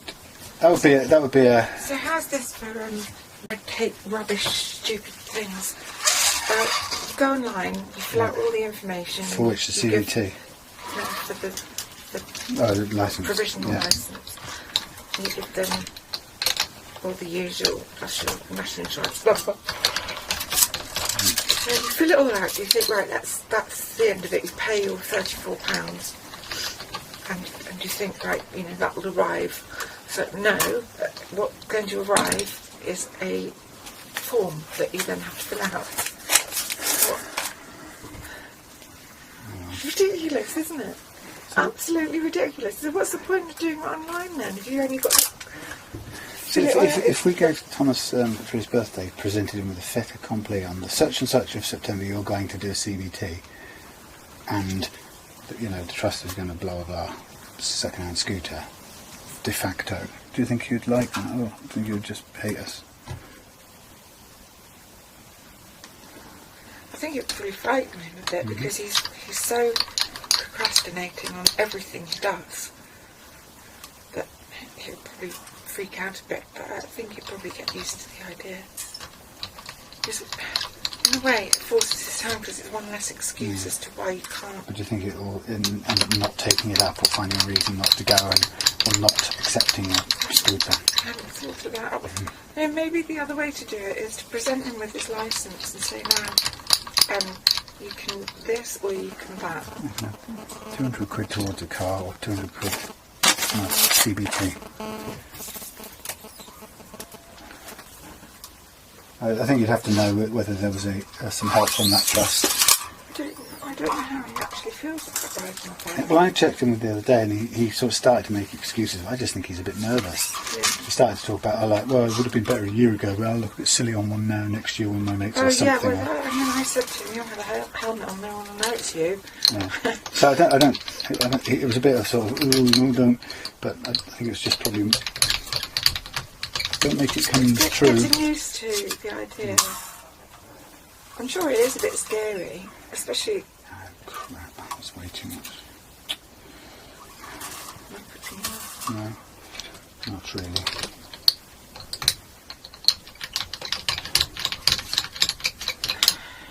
Anyway. Well, you could do that thing of leaving them with no choice. Ends the matter. Is that fair, though? Oh. Especially if it backfires. It will cost money and... I'd rather not strong arm him. I think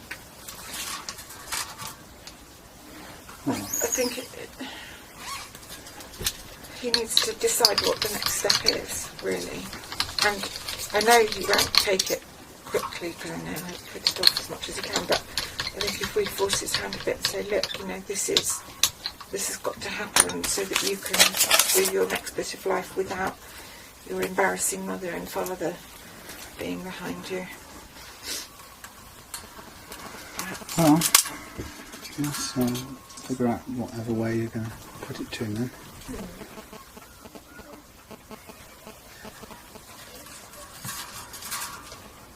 Okay.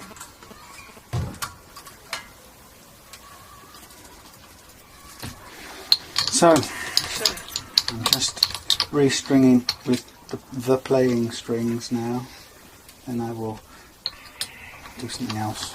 Set the nut slots, then I will sort out the final tweaks to the action and then test it, which I think it works.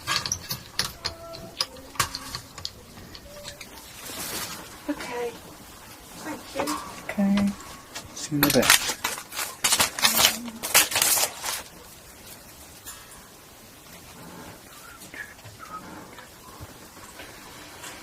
Where's the bathroom paint again? I don't know, I think all the paint went in The here. square, it was the square. Under Oh, there. there it is, yeah. Oh, I've got all the... I'll come and get that tomorrow. The only thing is it needs to be quite dry in there. I might have to humidifier and not have a shower tomorrow morning. It'd be helpful if it was dry, full stop, not raining all the time. I know, but it's quite damp in there, isn't it? I'll clean it tonight. Bye. Okay.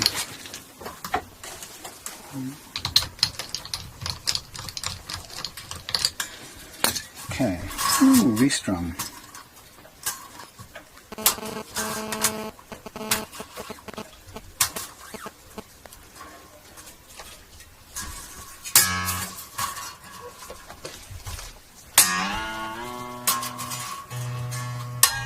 Twang.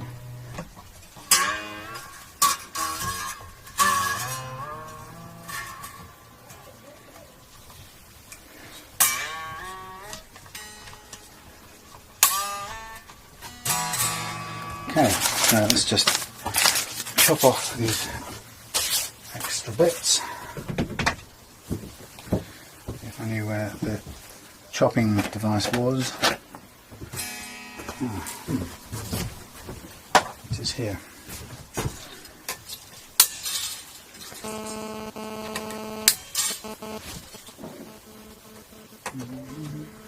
Careful. I've done it before, I've cut through the string underneath as well, which is depressing. Right. Here's our restrung guitar. Now the action is going to be miles out because we just dropped a new nut in without any cutting.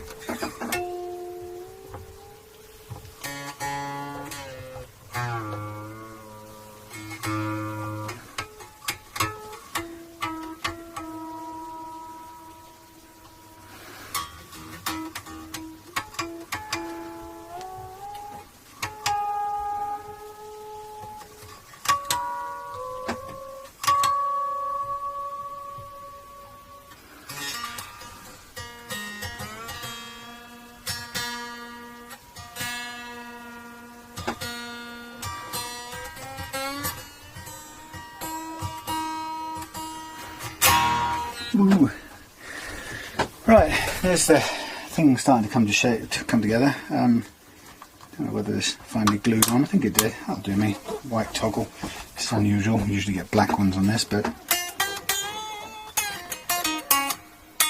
so plenty of stretch to do and plenty of cutting on the nut to do as well. And I've had to position this as well as I could, giving myself enough room. I prefer to have a little bit more room on the treble notes strings than I do on the bass ones. Okay, so we can go straight into the next bit by cutting our nut slots, and you can see alright. I'm using a 9 grade string set, so I'm going to use my 10s for that, bizarrely. And I want a nice low action, not super low because it's not the most precise guitar in the world, so I'll go for the 0.3. Well, currently it's way above that, so about 1.2. I'll get these in roughly in order and then work away in two sets of 3. 36, 17, 13 and 10, which I'll probably miss out altogether and just reuse 13 for reasons that will become clear later. Right, so I'm going to drop off the first 3 and work with the D first, which will be on this one. And I'm looking for 0.3, which is way over. So I'm just going to shift it and start cutting with a slight tilt backwards.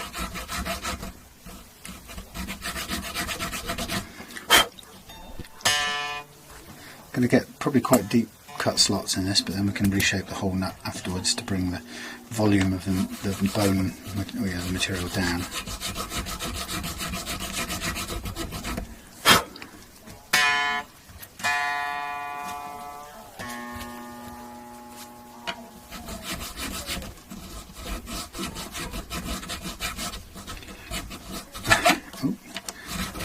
skip and jump.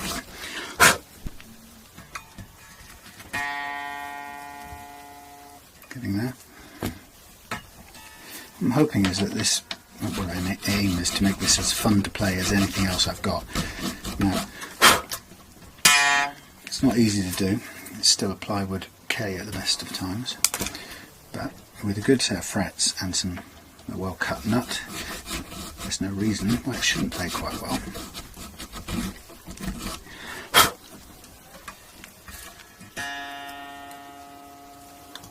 Approaching there.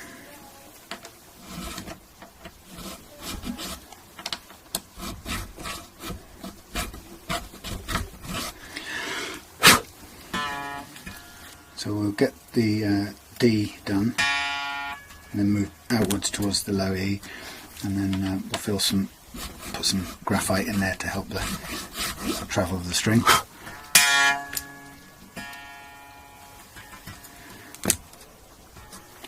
I've sort of settled on using bone for the nut. For me, it's the most reliable and dependable material to work with. Plastic comes in all different kinds of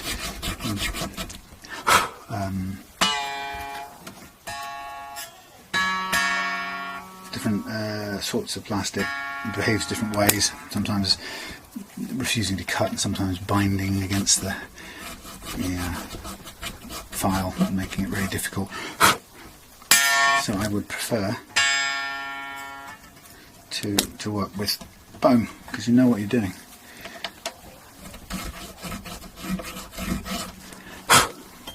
So you can see I'm very close now, I'm making very small adjustments, and that's where I'm stopping on that one.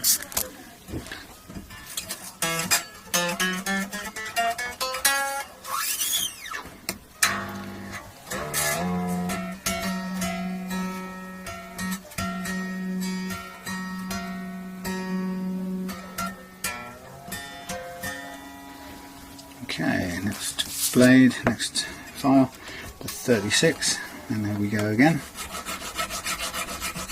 Again, slightly rocking backwards.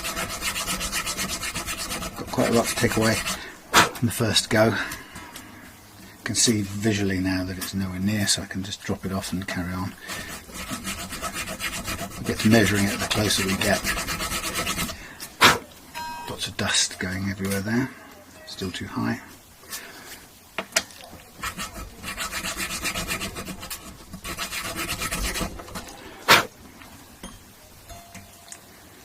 Closing in on it.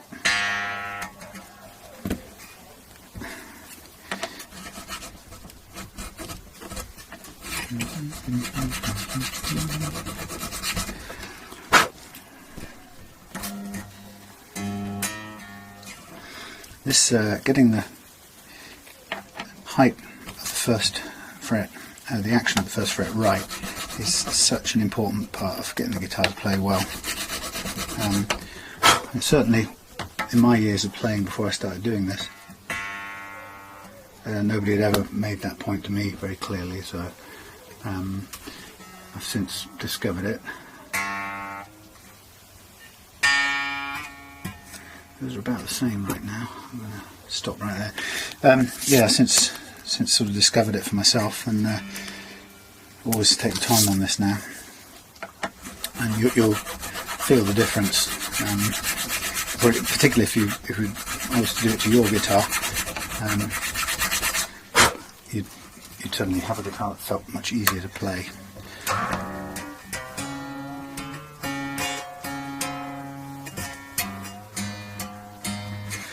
Suddenly much easier to play than it was before. It kind of transforms the whole feel of it, actually. It's because of that tiny amount of lowering of the strings to get the action right here. And it's a great thing to do because it's such a tiny, oh jeez, spiked myself. It's such a tiny amendment really, or alteration. It makes such a big difference.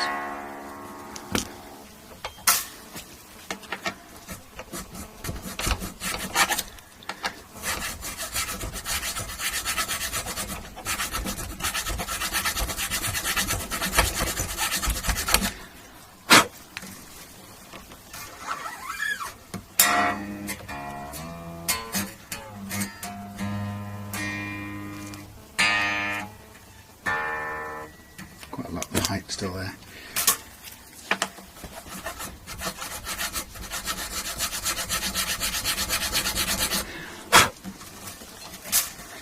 Then go cross over and do the other 3 then, the treble 3.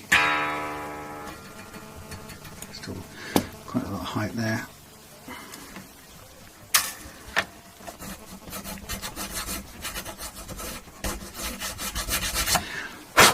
When it gets very deep, it can start to be hard to use the file at that point.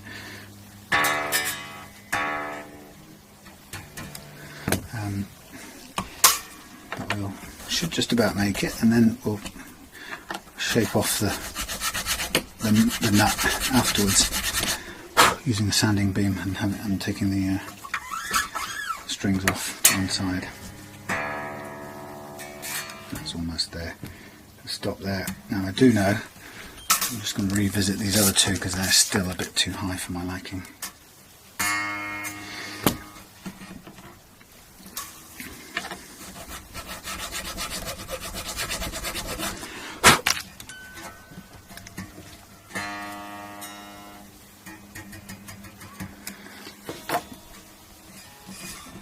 Get this exactly right, it's a real payoff. Obviously the closer you get, the more delicate you have to be. All good. I can hear it starting to zing. I'll stop there. If you overcut it, you can recover with a sort of get out of jail card, which is using bicarbonate of soda and super glue. It really does work. And you can put the powder or the bicarb in the hole, in the slot, load it up, and then drip some low viscosity super glue in there, and that will create a resin, hard resin, which you can then refile, which is great. It can be a lifesaver if you're in a hurry or a gig or something. But it's not as hard wearing as your normal bone material. Now I'm looking for the what I've done, graphite. Okay. Usual story. I put it somewhere and lost it. And that means I have to tip some out into another container. How annoying. Well, here's another little container we can use for purpose. Yet another container full of graphite powder. So, at least we've got some. Right, so I'll just wipe off the... Oh, you know what I forgot to do on this guitar? Damn it. I think I'm going to do it as well. Actually, you know what? It doesn't need it. I'm not going to do it. I didn't oil the board, but it doesn't really need it, apart from this last little dusty bit here, which I can brush out like that. It doesn't need it. So I'm not going to slack all the strings off and dunk oil all over it. It's a nice looking piece of rosewood as it is, and that's partly because I kind of re-radiused it, I think, beforehand. Right, so there's graphite in your eye in 3 different slots. Drop the strings back in.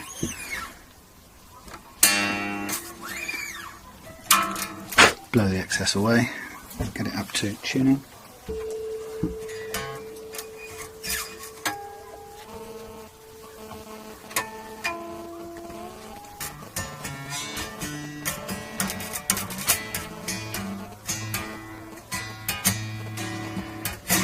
Okay, it's not perfect, but that'll do for the moment.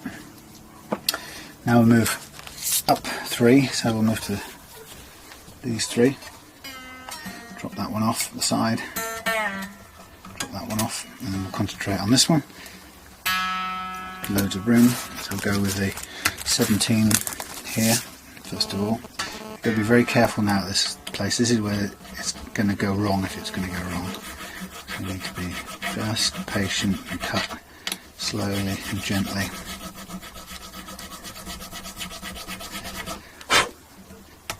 I made the mistake of believing that you had to have a set of these files for every gauge of strings you were going to use, and of course you don't, the manufacturer doesn't. When Gibson makes a nut on a guitar like this, it's the grooves here are cut to accommodate widest possible gauge of strings, so something like a set of 13s or something. They wouldn't make a nut specifically for a 9 set, because otherwise you'd be having to replace the nut if somebody wanted a heavier gauge, which would be silly.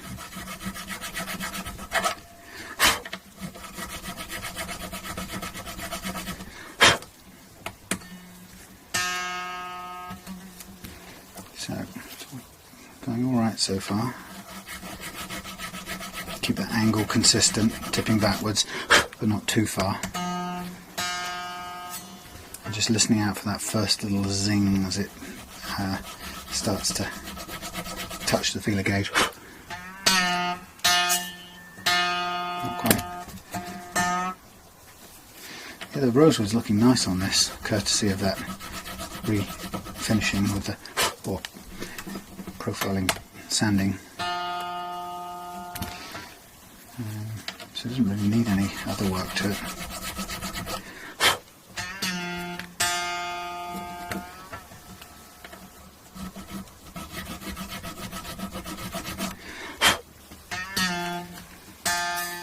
Starting to buzz, that's just on, so I'm stopping there. Now I'm going to go to the 13 and do 13 twice. I don't like going to the 10 for some reason. To me it just gets too tight.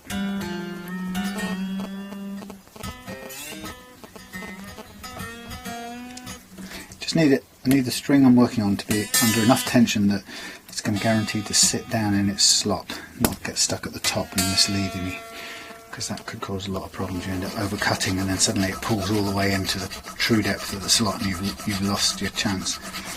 You have to refill or recut, get a new nut. Now, the other challenge of course is when you get down to these spindly little nut files at this size, they're now very, very fine and they buckle easily.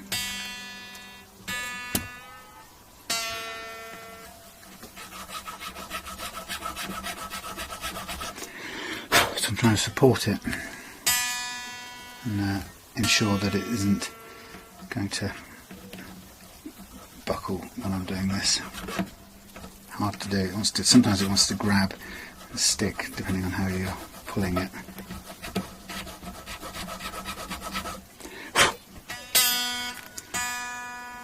It's still some way away.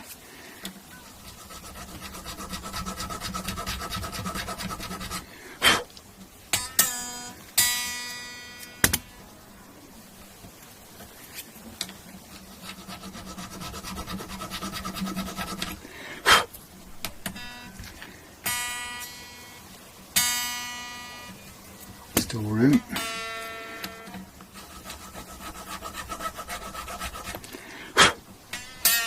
Oops.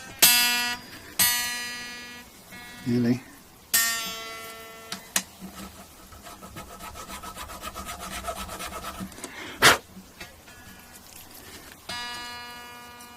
Takes a while. Patience, that's all it takes.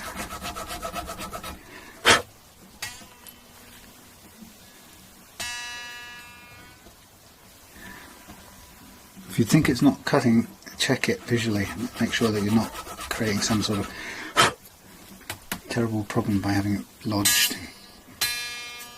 You're almost there. By getting the a double cut slot or something where the string can lodge on a little ledge. Lodge on a ledge. Make sure it's got to be a clean cut all the way down.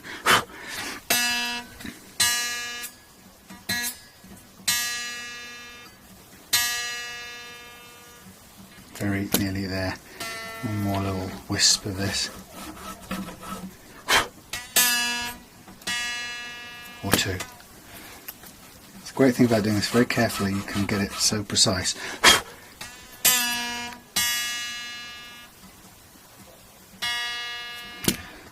And you just stop as soon as it makes that contact with the feeler gauge. You just stop. Back out.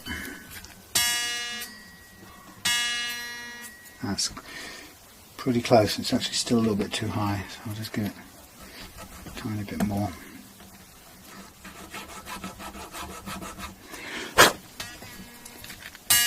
Stop. Okay, and the last one I'm going to do with the same gauge, because I don't want to create an over thin thing.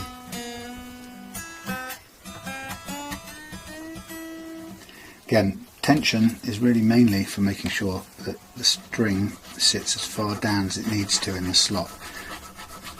If it doesn't have any tension, it runs the risk of just sitting there and not pulling all the way down, and you can fool yourself into thinking you haven't cut far enough and then you cut too far.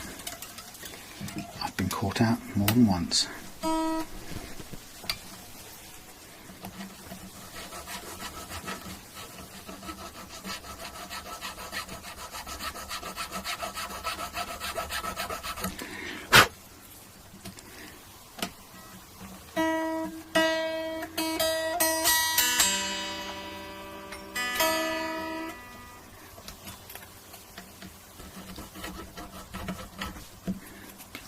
Slow now. This is the risky bit. You want to rush it and get finished on the last one.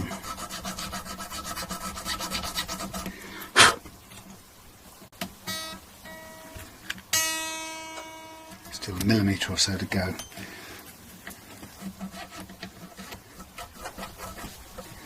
It's so tight that you can feel it trying to pull against the blade. Trying to use as fresh a piece of blade as possible to get as clean a cut as I can.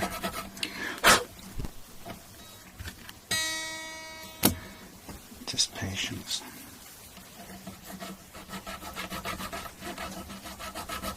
Again, checking that angle to make sure it's not too extreme.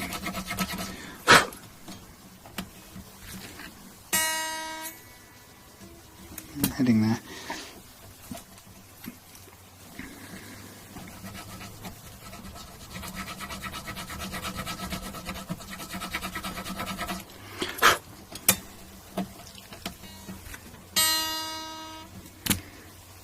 Okay. You can also measure this or gauge this by the shadows that it casts. As long as you have a good source of light and the shadows remain constant throughout the job, you can actually see how high the string is. You're almost there.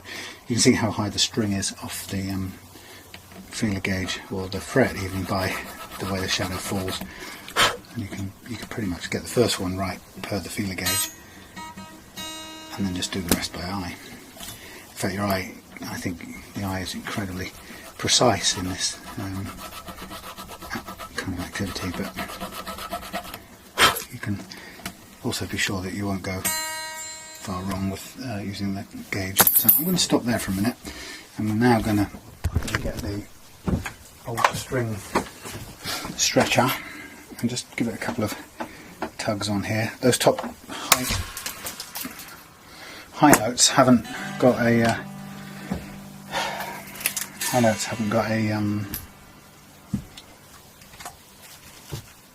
graphite on them. Yeah. There you go, there's a seriously bloody annoying waste of money.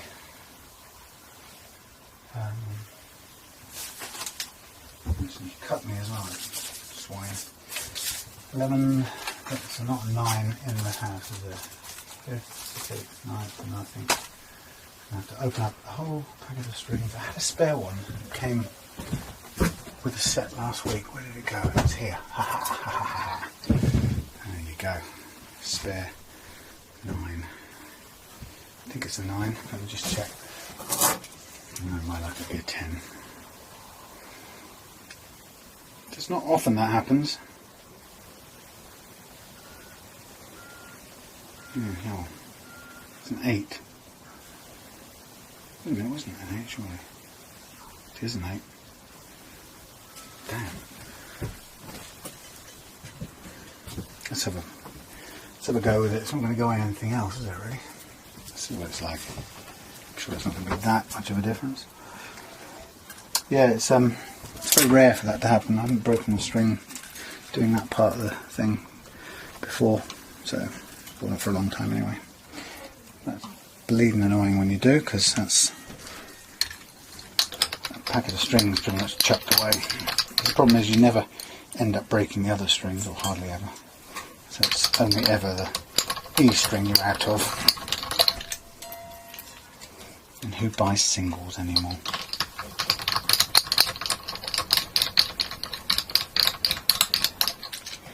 Well, I don't. Right, let's go back a step. Here we are. Going to stretch out. Actually, before we stretch out, I think I'll put some graphite in the slots of these while we're at it. And then we're ready to stretch it out and go and have a play outside in the sunshine. See what it sounds like or plays like. Should be alright. The tuners are so-so. They're not hysterically wonderful, but they're not bad. They're far better than the ones that were on it, let's put it that way.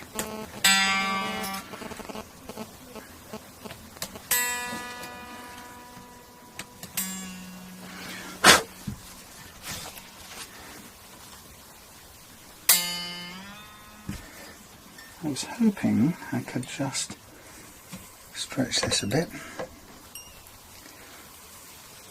without breaking it.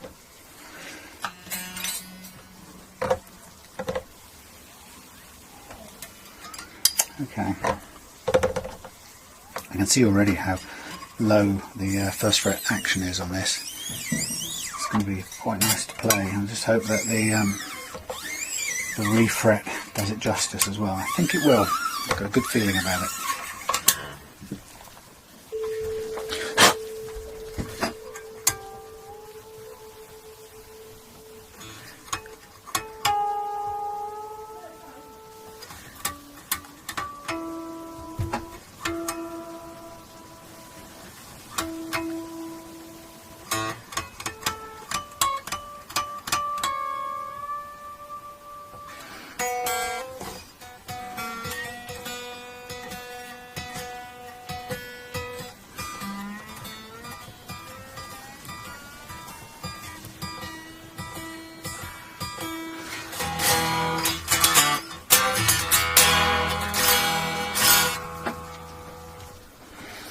A bit more stretch is going to be needed.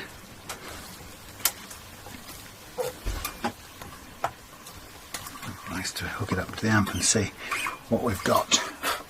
Wasp!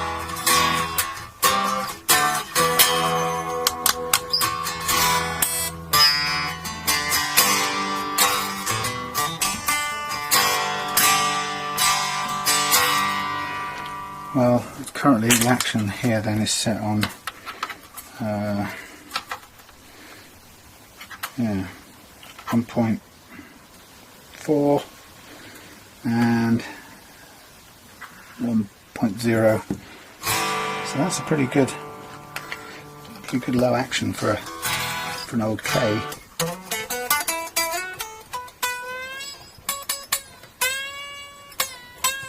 So his limits.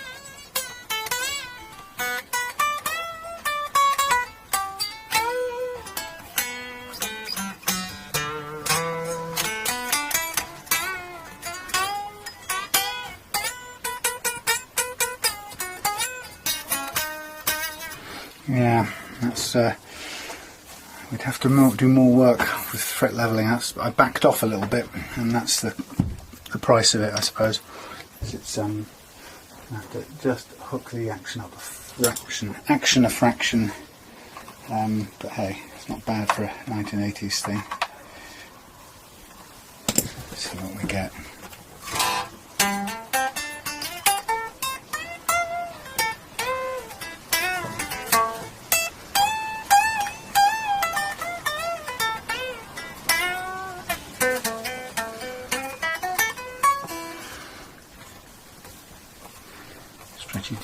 de-stretch. Okay, that's pretty much done. What's outstanding on here? Put the old knobs back on. Bit of shaping to do on the nut.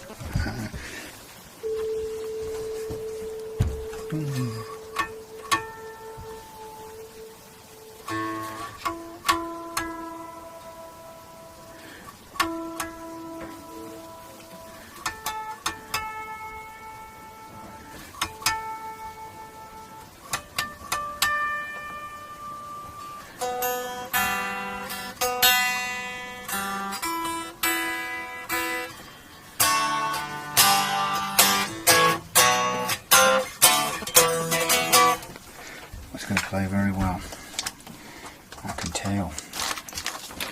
Right, let's get our knobs on. They're all the same and they all are sort of slightly shattered, so it doesn't really matter. They work, so who cares what they look like. Whoa, scrunch. And be a case of plugging it in. Put some strap pins on it actually, and that's a bit loose. That'll do. Okay, yeah, we'll need some strap pins. I've got quite a few knocking about. It's also got a trusswood cover there, which we can worry about in a minute.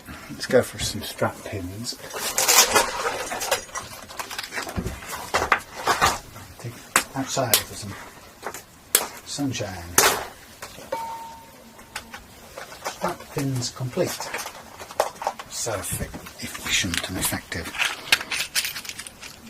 Let's have these come off a rally, so hey, they're nice quality.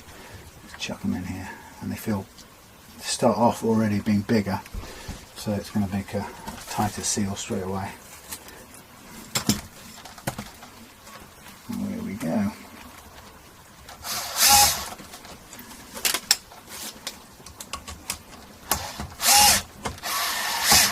I think I need a different screwdriver bit for this.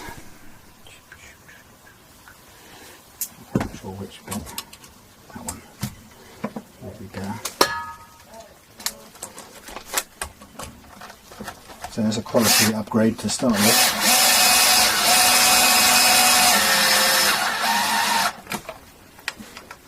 There you go. Lovely. Rock solid. Same again on this end, and then we'll get us a lead and have a little play in the garden.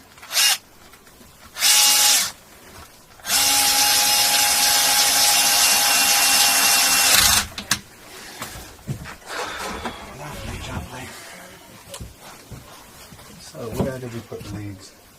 There it is. That's not bad. Just a minor tweak I had to do in the action there. Just to raise it a tiny fraction, but if this makes a sound at all now, we'll be on a winner.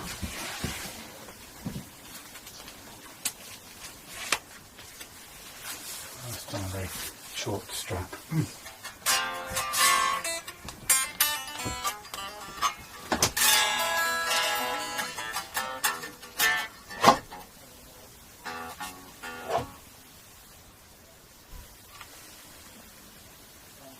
Some sort of poltergeist.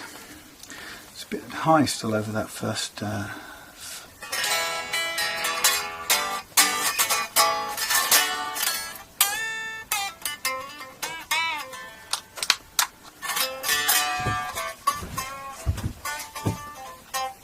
somebody in there. I just realised I'm carrying around my phone in my pocket, which will have messed up every bit of recording we've done. Okay. Going out for a little play, test this out, and see you shortly.